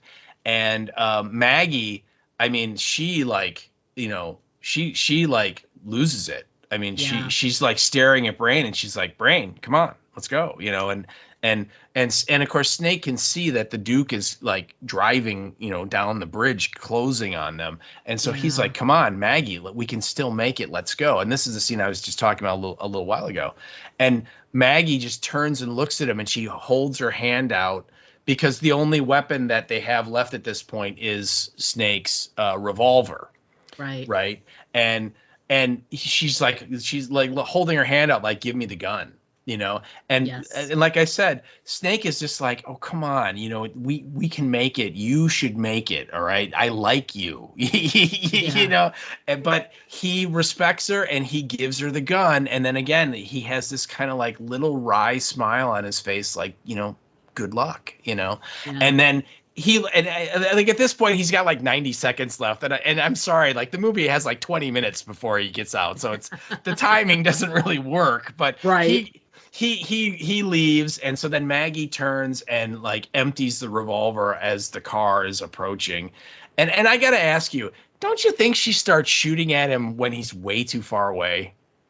Yeah, but you know, Maggie is a pool of emotions, and the dramatic effect of her starting to shoot right away because she's so upset that Brain is gone is, you know, I'm okay with it. You're okay with it? Well, because again, another trope is the woman who has the gun, and in that last moment, there's like, you know, foolhardily, you know, shooting, you know, haphazardly all over the place. And even if she's aiming very well or whatever, it's like, you're too far away. You're too far away. That's a waste. It's a waste. It's a waste. And then the last like bullet is magically boom, like right on, and it works. Yeah, you know what I mean?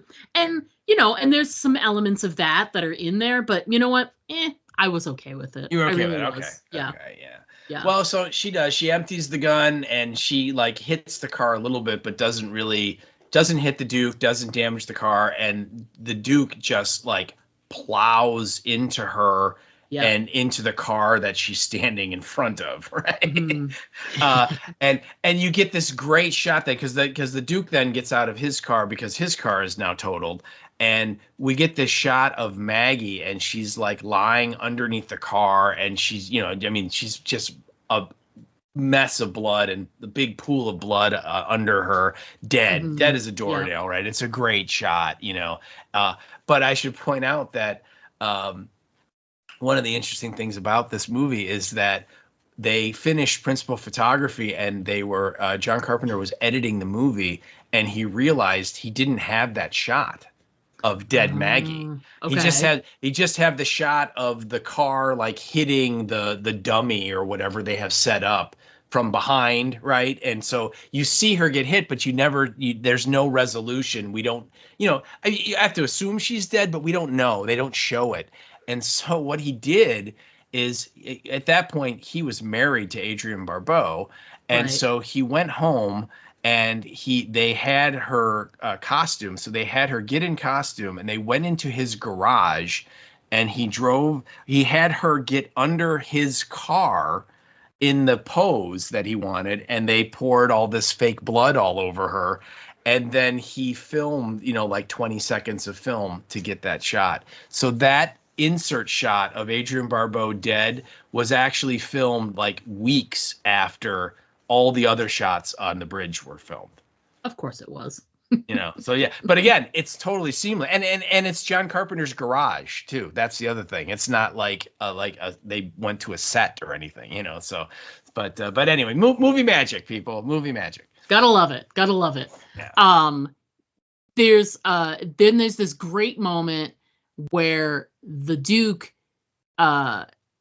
is there, and they throw out this like grappling hook so that and the president, of course, has to go first. Oh yeah, he's got to be first. Yeah. So he gets pulled up. Snake is still sort of stuck down there, and they haven't pulled him up yet. But the president grabs a gun from the soldier, and he's like he's shooting the Duke, and he is shouting at the top of his lungs, and he's like, "You're number one. You're the Duke. You're the Duke. Yeah. Well, yeah, and we should just to kind of set the scene. the bridge literally goes up and there's just a big wall. Yeah. The bridge just stops and there's this massive wall. It's done. Yeah. Yeah. And so you're right. They lower this, this line down, and the president goes up, and then the Duke has Snake's machine gun, and the Duke shoots all the guards that are up there helping the president. So they're all dead. And so then the Snake kind of like, they start having this like fist fight, and they're struggling for the gun. And of course, like, we know from the timer, Snake has like 10 seconds left. Right. And so, he kind of knocks the Duke aside, and then grabs hold of the grappling hook, and it starts pulling him up. And then the president like locks it so it stops moving, and the Snake's like, seriously, Yeah, and like, I saved your life. What are you doing? and then the Duke finds his machine gun, and he's just getting ready to shoot Snake, and then the president just like drills him. Empties a clip into him, and it's so great because he's like, "You're the Duke, brrr, you're the Duke, brrr," and Isaac Hayes has like 500 bullet holes in him. I know it's a little overkill, as it were, but it's still Donald Pleasance. The way he plays that scene is just so well. It's over the top, but it's okay because this is a guy who was tortured by the Duke and. Sort of strung along, and he was injured and beat up and all this stuff. So he's finger. So it's like he's got some anger about the whole situation. It's very, very cathartic for the president in that moment. But what I love is that he shoots him, and he's, you're the Duke. And then after he's done shooting, he goes, "You're a number one."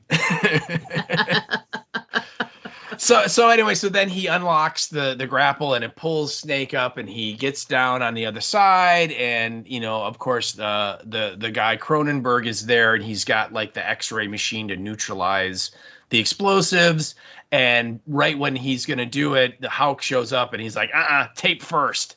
And so Snake Plissken very grudgingly hands him this cassette tape, and then Cronenberg zaps his neck, and literally he looks at the timer, and it's at like 2 seconds when he is reprieved. So just in the nick of time, right? And so now everyone can kind of breathe a sigh of relief, and he's brought the president back, he's got the tape back, he'll get his pardon. So we now go on to like the epilogue of the movie, which I maintain is one of the greatest film endings of all time. And are you talking about the scene with the president or the scene with Snake and Houck? All of it. I think all of it. I think, without a doubt, yeah. Because right away they know that the president isn't going to make it to this like peace summit they're having. Mm-hmm. So they get ready to put him on live television. So it's this great moment of like, I mean, absolute like just... like the hoity-toities and like the poor unfortunate chaps that are underneath your boot or whatever. And here's this president, and he's getting ready to go on, and they're shaving his neck and cleaning up his face and putting makeup on him and whatever. And Snake's talking to him about, there's some people that died to save you. How do you feel about that?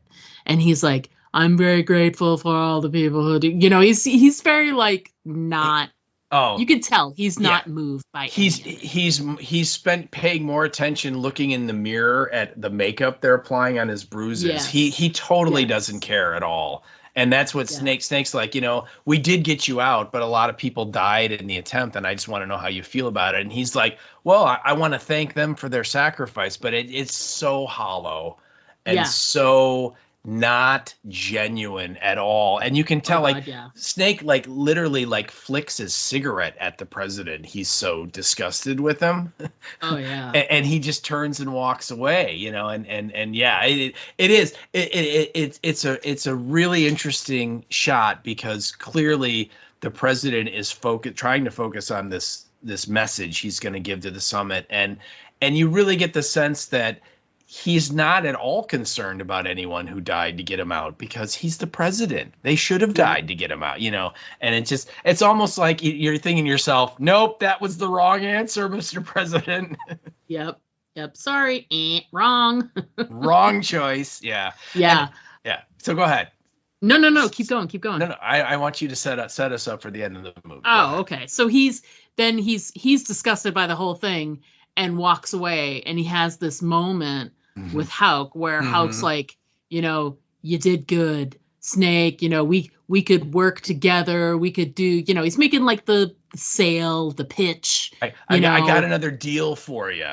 We make a great team, Snake. I want to offer you a job, and but before that, it's so great because Snake's walking and Hauk is just like leaning against this building, smoking a cigarette, and Hauk goes, "You gonna kill me now, Snake?" Yes. Yes, and he's like, "Not now. I'm too tired. Maybe later." Maybe the best later. Answer. Oh, the best answer. And again, he has this little smile on his face when he goes, "Maybe later," and you're like, he's really thinking about it. Yeah, it's fantastic. So we've got the moment with the president. He's got this great moment with Hauk, and then are you gonna kill me now? No. And then right after that, he's like, well, we make a good pair. We could work together. What do you think, Snake? And then he like lights a cigarette and starts walking away because he's like, the name's Pliskin. The name's Pliskin. Yeah, right. And the last moment is the president say, speaking to the, I can't be there, but we want to make sure that everybody hears this. This is an important piece of information for this, climate, like peace accord, whatever. And he plays. Our great nations can learn to live in peace. and he presses play, and it's. So they clearly did the presto switcheroo or whatever with the tapes in Cabby's car, which was super smart. And it's just like then the John Carpenter music like comes in, and Snake's and he's not just walking away, he's limping away, because remember he had the arrow thing in his leg. Arrow in the leg. Is good connection to the continuity there. Well done, John Carpenter. He's no slouch. And he's just walking away with that cigarette, and he's just like, that's it, and that's the end. Yeah. And also we see Snake, and he has like the real tape, and he's like pulling the cassette tape out and destroying it. And then he just throws he rips a whole bunch of the tape out in one hand and throws it, and then he just kind of tosses the cassette off to the side and just walks away. Yeah. So again, just showing his total disdain for this government and this country and everything, as far as he's concerned, they can stay at war, so But I also want to comment on the look on Donald Pleasant's face when the starts up, and that's sort of like he got his eyes get really wide, and then he sort of has that oh God. It's great. It's really good. Yeah. You're right that it's just it's such a great, just the whole package together of, he basically tells Hauk to, pretty much go F himself. What he can go do with himself. Yeah. Yeah. And, the president, he's totally embarrassed the crap out of him, which is great because in that moment, you're like, I'm curious, if the president had been actually you know what, I'm so glad I got a chance to relax now, and I can be truly thankful. I can't wait to get on air so I can express my thanks to everybody that helped. They all sacrificed themselves, and it truly is humbling. If he'd been like that, would you be he's embarrassed on the world stage? It's still funny, but it slaps so much better considering that he was a dick about the whole thing and absolutely everything about it, and then for him to get his comeuppance at the end is just fantastic. Yep. Just so well done. Well, and what I wanted to ask you about that scene is along the same line, when Snake asked that question, if he would have responded the way you just said he could have, where he truly showed remorse and was extremely grateful and was going to honor them and do that stuff. Do you think there was a chance Snake would have given him the right tape? I don't know. Maybe. it depends, because again, Snake wasn't in it for anything other than, I mean, he got a tape. Mm-hmm. He didn't test it to see what it was. Mm-hmm. How does he know? You know, he did everything, but is very self-serving himself, you know. Right. Yep. To get out of there. So I don't know. He might have still done the same thing, knowing him. Yeah. Well, I think the fact that the way Houck screwed him over with the little explosive capsule thing, I don't think he would have. I think he would have been like, yeah, you know, screw all you people. You know what I mean? And again, we don't really know what happened to turn him from war hero to bank robber, but clearly he does not like the government very much. So, So there's whatever that backstory is, you know. So I don't think so. I just think it's a real interesting question, because as I've watched this movie over the years, I started to get the sense of, you know, he walks up to the president, right, and the Secret Service guys are like, get all nervous, and the president's like, oh no, it's okay, and he's like, anything you want, just ask, right? And Snake's like, I just want a moment of your time. And I'm starting, when I hear that and I watch that, I start to get the idea of, if Snake hears the right answer, he might tell him, yeah, this is actually the right tape you need to play. But again, I can't sell myself on it completely. It's just more of like an interesting idea. Yeah. You know, I would love to ask John Carpenter at some point and you know, and just be like, hey, JC, tell me what was up with that, you know. But what were your thoughts there? Yeah. But again, in any case, you're right. The president gets his comeuppance, and you know, Snake is kind of free to like go about and rob whatever he wants to rob, right? Because he's a free man. So, and the movie ends, and it's again, it's a great movie. It's just that I find very little wrong with it, other than it's too short. And you say, and I agree with you that there are definitely a little bit of cheese-ish moments in it, you know, that you reference, like I reference the landmines. I always kind of roll my eyes. The landmines blowing up, and you know, some of the combat is it's not like the ultra realistic stuff that we're starting to get now. Yeah. You know, it's. But I think it's okay. I think it's a symbol of the times the movie was made, and there's so much else that's so good about the movie that there are many moments where you're like, it doesn't bother me. Like, right. It's okay. It's okay that it's there. Yeah.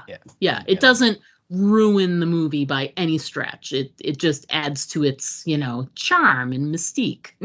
Yeah, absolutely. Yeah. And again, we're talking about a classic here, people. So right. So calm down. So we kind of came to the end of like our points that we have here.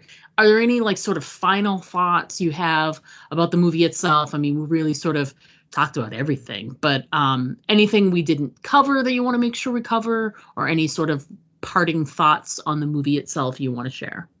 The couple things that one of the things happens right at the beginning of the movie, when the escape attempt is happening with the raft.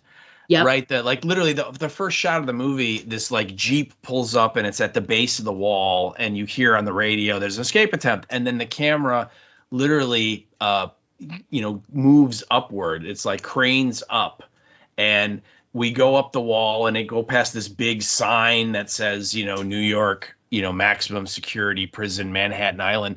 And then it goes into like a space where it's like black, where there's like no light. And then it clears the light. And then we're at the top of the wall where we see the soldiers walking on patrol. And then we see New York City in the distance with the bay in between. And right. It's actually when the camera goes into the black, they cut, and then the top of the wall is a different set, and yet it makes it look like it's this massive 50-foot containment wall, which is a really, really clever trick by John Carpenter to suggest this massive setup when there really in real life there wasn't. And then the other cut that happens is when the helicopter blows up the raft, it comes back and we get the shot of it flying over Liberty Island, right? And it goes past the Statue of Liberty, you know, and we we meet Tom Atkins' character Remy, and he's talking on the radio, and he's talking about, you know, the confirm the kill and 2 dead and all this stuff. He then opens a door in this office and steps in to this little area, and he picks up the phone and he starts talking to someone, and there's a soldier there that's in there, and he kind of nods at him, and the soldier turns and leaves and goes out the other way, and the camera again follows him, and it goes into the building is black or dark blue, so it goes into darkness, and again there's a cut, and then when it comes out of the darkness, we see the end of this building, and the door opens and the soldier comes out, and we're now in this massive structure, right, where they have all these helicopters parked, and there's this massive wall behind them and stuff, and that was a different location. That's not Liberty Island. That was like some dam that they found, that they shot all of those scenes with all of the helicopters parked and stuff. Mm-hmm. And again, it's just 2 cuts, the way that they edited the movie, that suggests it's this incredibly massive structure or building or complex, and it again, it's just a little bit of movie magic there. So a little trickery. Yeah. And then I always kind of chuckle when we see the bus pull up, because I'm like, how did a bus get onto Liberty Island? Because I'm pretty sure that you have to take a ferry to get there. I don't believe there is a land bridge that connects it to the mainland, but again, who knows? Movie magic, right? But I've been to Liberty Island, and yes, indeed, you do have to take a ferry. But it doesn't bother me, because they could have just as easily have commandeered one of the like Staten Island ferries. Oh, and the bus was on it? Driven the bus on it and brought it over. That's true. I never thought of it. I just always kind of laugh, because I'm But like, it is fun. I'd never even thought of it before. Yeah. I'm like, how did a bus get on there? And the same thing with Houck. When Houck arrives, he's in a limo. Right, he pulls up and gets out of his. Yeah, that's a little more crazy. Yeah, but I'm just like, how did a car get there? You know, whatever. It's fine. It's fine. Yeah, movie magic. Movie magic, right? And then the other thing I just wanted to talk about is if you look at the end credits when they credit the cast, right, like the 7th or 8th person they list is this guy Joe Unger, and the character that he's credited with playing is named Taylor. And, you know, you can watch this movie a million times. There is no character named Taylor in it. And you can, you know, if you know what Joe Unger looks like, he's not in the movie. Okay. So you would ask, why is he credited? And the reason why is that the original cut of the movie that John Carpenter made, there is an elaborate like 10-minute scene of Snake Plissken robbing this bank that he gets caught and is sent to prison for. I own a DVD set, and I bought it. It came out in like 2003 or 2004, and it has this deleted sequence on it you can watch. And so literally opening credits, you know, music, all the same. And when it says directed by John Carpenter, you know, then it would start the Jamie Lee Curtis stuff, where it says, you know, the crime rate it increases 400%. Then in the original version, the next credit you got, it said in 1991, the United States Police Force is formed, which is different. And then Jamie Lee Curtis said, it's weird. She says, like, you know, the police is encamped around the island, and once you go in, you don't get out. That's like all she says. So all of the setup of New York's turned into a prison, and they build the wall, and they put the mine, all that is gone. And then it goes to now, and then we see this bank heist, and it's like in Denver, and Snake Plissken, we're following him from behind, and he's walking through the bank, and he's like wearing the overalls of like a maintenance guy, and he's wearing a baseball cap, and he's got like this nylon thing over his hair to keep his hair all tight to his face, so you know he doesn't have the flowing mane that we know Snake Plissken has, right? Yes. And he robs the bank, and he gets in this elevator. He has this like thing that like the elevator has like a card reader to open it, and he has this little tool that will hack it, and he gets in, and Jamie Lee Curtis is the voice of the bank, and we find out, by the way, the bank is the Bank of the United States, right? So another little dystopian thing here. The only bank that's left in America, according to John Carpenter. State-run bank. Yes, right. Well, that's going to be good, you know. Yeah. and so she's doing the voice, and she's saying, like, the bank's getting ready to close, and if you go to this one exit, there are like underground trains to every major city. So there's like some kind of underground subway system that's been created that we've never heard of. And so Snake, he gets out and he gets away and he comes down, and we meet Taylor, which is this guy, Joe Unger, who's his partner. And he's like hot wiring a control panel that brings an empty train car to the station, and they get in it, and it's like a high speed thing, and they're zipping away, and Snake Plissken's like, hey, how does it feel to be a billionaire? And Taylor's like, this is gonna be great, and Taylor's wearing like army fatigues, and he kind of walks with a limp, so you get the idea that maybe he and Snake Plissken like served together, maybe, and they go to San Francisco, and they get off the train, and they're in the train station, and they're trying to get to the exit to get out. And then Snake kind of stops and looks around, and Taylor's like, what's wrong? And he's like, something's wrong. There's nobody here. And like the whole place is deserted. And then sure enough, the cops, all the black, SWAT guys show up that we see in the movie with the blast shields and the black helmets and all that. And they shoot Taylor. And Snake like runs and tries to get back on a train, and he like could clearly like get away, but he doesn't. He turns and he goes back up these stairs to where Taylor is, because he can't leave him behind, because he's his partner. He's his buddy. Right. They're in this together, and the cops end up killing Taylor, and they capture Snake Plissken, and And by the way, when Snake takes off his overalls, he's wearing the exact same outfit that he shows up in the prison, right? So again, I said, John Carpenter is quite a prophet in that he put down that a hijacked plane would crash into a building, right? Many years before. But what you have to take away from that opening scene is that the police arrest Snake Plissken in San Francisco for robbing this bank. They then immediately take him to the prison to throw him in jail without any due process at all. There's no trial. There's no, he was found guilty. And, not to get all political or anything, but that's kind of happening now. Yeah. In a lesser degree, right? So again, another instance where John Carpenter is quite prophetic. But anyway, they showed this version of the movie in test screenings, and it really didn't perform well. Like the audiences did not enjoy it. And what I read, that what Carpenter said is that he went and he hacked it all out and had Jamie Lee Curtis come in and record a little bit more dialogue or whatever, and set it up the way we know the movie to be today. And the reason he said why was that all of the setup of the movie about the prison and how it works and all of the like the basic mechanics of the universe, they don't really come out in that original version until about 20-30 minutes into the movie.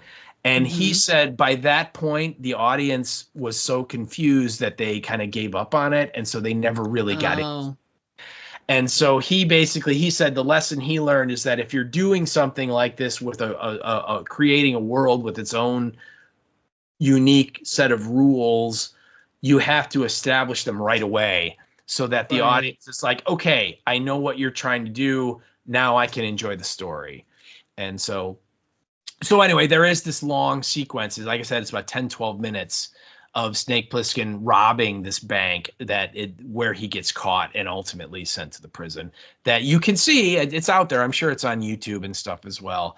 And it's interesting. I totally agree with John Carpenter. It really doesn't add anything to the movie at all.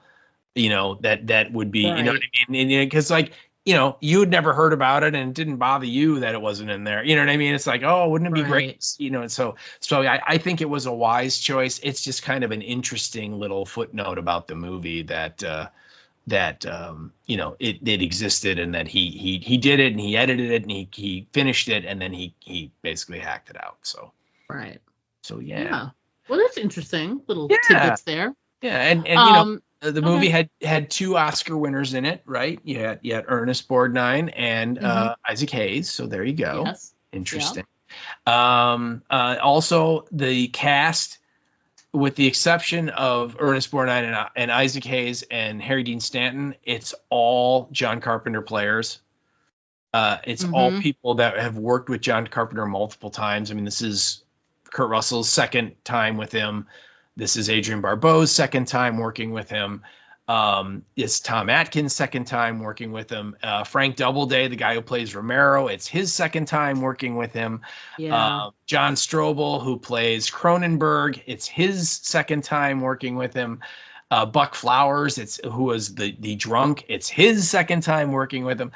Charles Cyphers, who plays the Secretary of State, it's his second or third time working with him because he was in The Fog and Halloween. So yeah, this movie is littered with the John Carpenter players, and they're all great. You know, I have no complaints. It's just real interesting that clearly John Carpenter reached out to people he liked to work with to make this movie. So yeah, and you know, there's all kinds of crazy trivia, like the glider landing on the World Trade Center. They shot that in the desert. Oh. Where they built like a 2-foot high roof set, and then it was in the desert. And the reason they needed it in the desert is they needed to have no light, because New York City is supposed to not have any electricity. You know, right, and so they wanted to shoot somewhere where there wouldn't be, you know, other buildings or other people or other electrical sources. So they went out into the desert there in California, and they shot the glider landing sequence and all the roof sequences. So yeah, so that whole sequence is like a 1-foot, 2-foot high stage in the middle of the desert. So yeah. That's amazing. That's amazing. I love those little things, like little tidbits of like behind the scenes and how stuff that I saw something today too that was all about how they built the model of the city of New York, and that a lot of the like computer generated stuff was basically just they had this 3-dimensional model, and they used glow in the dark tape. Yes. All around the edges of this 3-dimensional model, and then they just went in the dark and they filmed it like a little tracking shot over it, like as if this was like a topographical map on a computer somewhere. Yes. And all that showed up was the glow tape. So you get this like really cool sort of glowy look of the 3-dimensional space of, you know, Manhattan, and it's really just like a model with glow tape on it, but it looks like something computer generated. It gave off that appearance, and it's such a cool. I love those kind of practical things when they figure out how to make it look really interesting, and you find out it's this, you know, very simplified way that they do it, and it's super cool. Love it.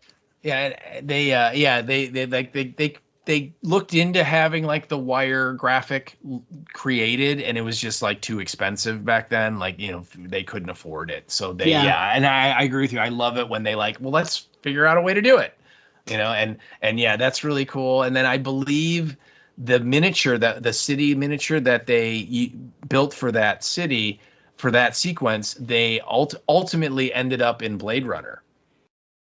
Oh, so really? that miniature parts of it were used. Yeah. And that I had heard that the whole kind of the glow tape thing and stuff. It's a real interesting, fun, creative thing. And the other thing that I heard was that the bay that they created in front of that model of the city, it's like garbage bags. And that's how they created kind of the look of waves in the bay. So yeah, that was another, I thought, really clever thing. The other thing last thing I would point out is that if you remember in the movie, the prisoners leave the briefcase like on this car, right? And the helicopter comes in and lands, and the briefcase has like their list of demands or something in it, right? Well, there's a shot of the helicopter, and it's supposed to be Central Park, but it's like somewhere in St. Louis in Missouri, somewhere, some field. And then they had a matte painting of the buildings around Central Park that they put in there. They, you know, put the effect in. So it looks like the helicopter's landing in Central Park, right? That matte painting was done by Jim Cameron. Of course, we know, you know, and this is 1981, so this is 3 years before, you know, he strikes it big with Terminator. So right. So Jim Cameron was a matte painter on Escape from New York, which I think is really cool. That is super cool. That he got to work a little bit with John Carpenter. So yeah. Nice. Yeah. So no more tidbits about the movie itself, just a quick wrap up that like it's such a great iconic film, and I'm so glad that we took the time to cover it and that we took longer to talk about it than the movie actually runs in length, which is not uncommon for us, by the way. No, not at all. Not at all. And as is usually the case when we cover a movie, especially one that's not current, when we cover something older, we reach out. We want to see if people have any thoughts or feelings about the movie. We didn't get any feedback this time around, but that's no big deal. Yeah. Maybe everybody just was like, I don't need to tell them I love this movie. I agree with them, so I don't have to send anything in. So there you go. Or maybe you've never seen it before and you're waiting and you're going to watch the movie and then listen to the podcast. Either way, doesn't matter to us. Doesn't matter. We're always happy when we get some feedback, and occasionally we just don't get any. And that's this week. So we're just going to jump right into talking about what's coming up next on the podcast. So we're going to take a week off. Oh, we're so lazy. And which is true. We're going to take next week off and just take a little breather. And then the week after that, 2 weeks from then, we will be beginning our coverage of The Last of Us Season 2. That's right. So our suggestion to you is do what I did. I've got one or two more episodes. I can't remember, but I'm almost done rewatching. I've been doing like a couple of episodes a night. Like every few nights I watch like one or two, and it's been nice because I was talking to Steve about this, and Steve has played the game. You played the game multiple times, I would assume, right? Actually, I'm going to play it again here. In maybe starting depending on how things work out in the next couple days, because it'll take me a while to get through it. But yeah, I am going to replay and just so I can have it, the cutscenes and things fresh in my mind. Yeah. Even though we've already been told and we've said that they're deviating a little bit more from the story of the second game than they did for the first game. But still, I want to be able to hopefully spot bits where I'm like, oh, yep, that's from the game. So yeah. So Steve's got at least the basis of the, having played the game and then also seen the series. So there's like there's a backlog in his brain of like knowing like some of the structure, but my only exposure to this storyline has been watching season 1.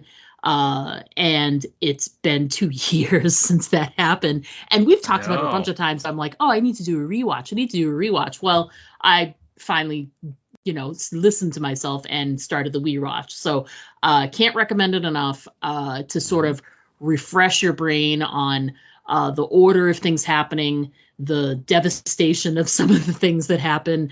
And just, there's certain things that I'm like, that's right, it happened that way. Or that's right, this happened before that, and da-da-da-da. So it's very helpful to sort of give you a basis. And there's that. And I have also been really, other than the hearing the word about how they are planning this season to deviate a little bit from the game, so it won't be like word for word like the season 1 was.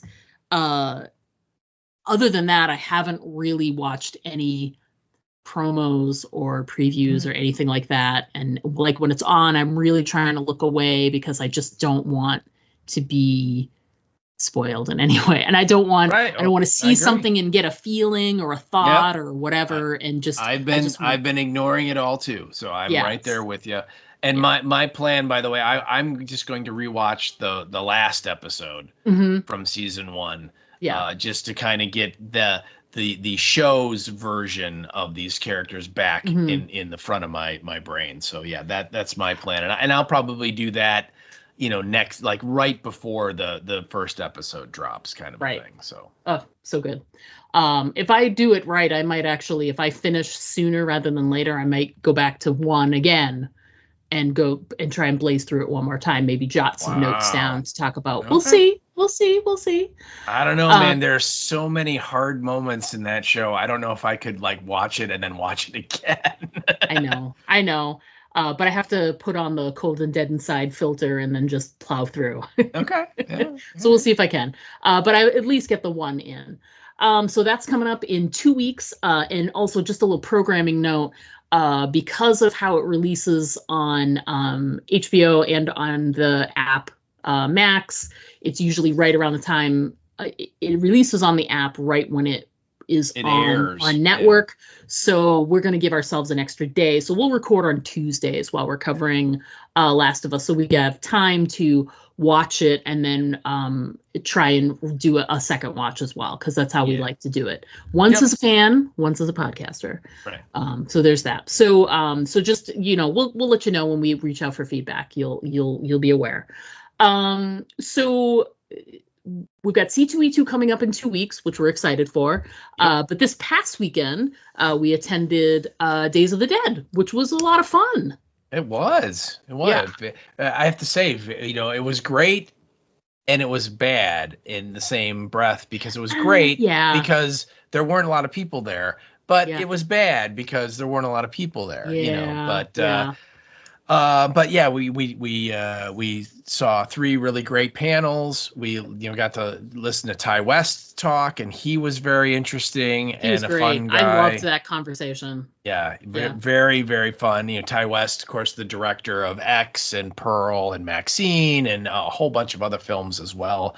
Really a very successful director, and it was really fun I got to ask him a direct question, and it was wonderful the way he answered. He had a really good answer to it about killing Kevin Bacon. So yes, it's great. He was great. And then we saw a great panel with the 2 guys from Predator, Bill Duke and Richard Chavez, and they were great. They were adorable, and delightful, and told great stories, and that was really fun. And then, we finished it off with the Revenge of the Nerds panel with like all 6 of them or 5 of them. And they were a fun group. You can tell they really like each other and enjoy being around each other. And it was fun. And it ended. Yeah. Oh, I was going to say, if they're traveling as a group, and if they're going to be at a con that's near you, they were just so much fun. Absolutely. Yeah. I would go and attend whatever panel discussion they're doing. They just look like they're having a great time basically. Yeah. And I was just going to say, the way they ended the panel, we got to hear, the guys sing the song from the movie when they're competing in clap your hands, everybody. And everybody clap your hands. Oh, yeah. It was fantastic. I got a video of it. Yeah, it was really fun. Yeah. So that was great. And, I was able to pick up a couple of autographs, which is really fun. And I'm grateful for that. I got my Jason hockey mask signed by yet another Jason hockey mask wearing person, and a wonderful picture of said person choking me. So that was fun. And then, we got to have a great dinner and just kind of hang out. And it's always great when I get a chance to hang out with you. So yeah, it was super fun. The only drawback was that I felt bad for some of the guests that there just weren't more people there. Yeah. It was a little low attendance, which was a shame, but the people that were there, I keep seeing posts of people just very appreciative, had a great time, and you just, sometimes you just don't know, sometimes right. The cons are hopping and sometimes it's not.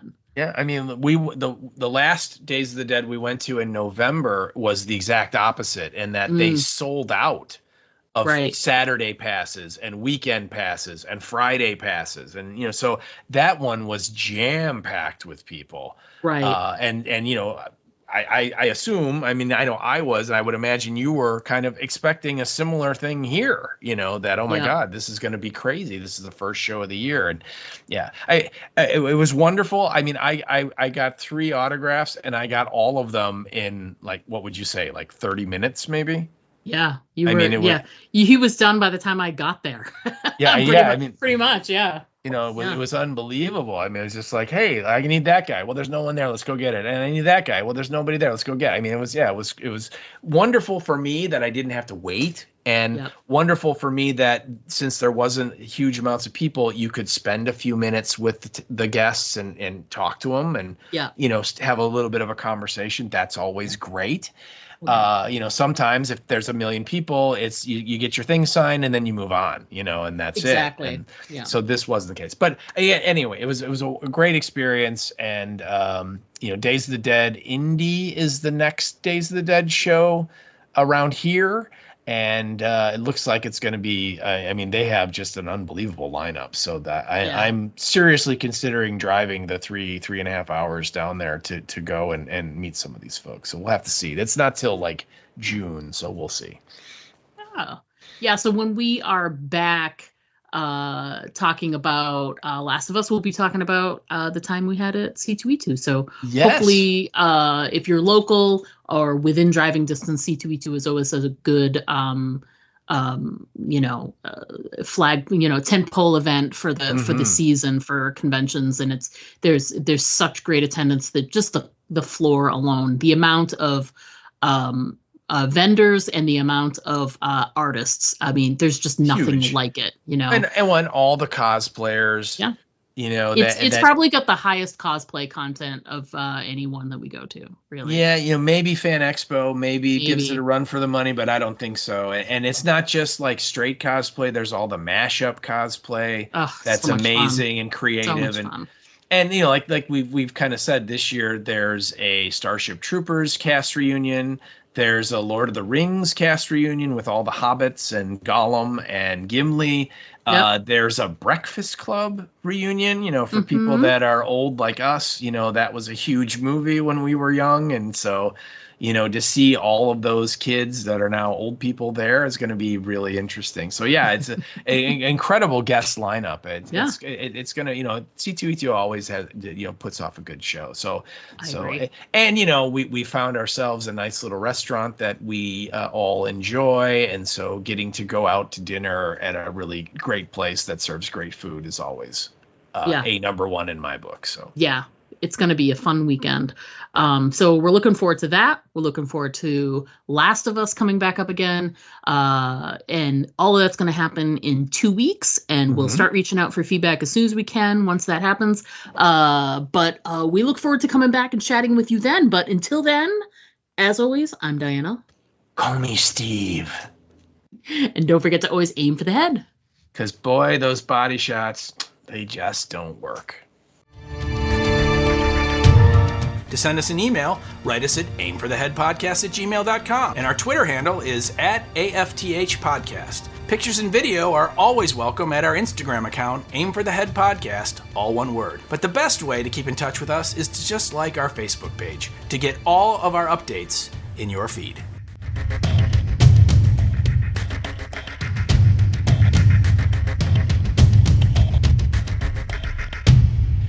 Anyway, so are you ready to escape? I'm ready to escape.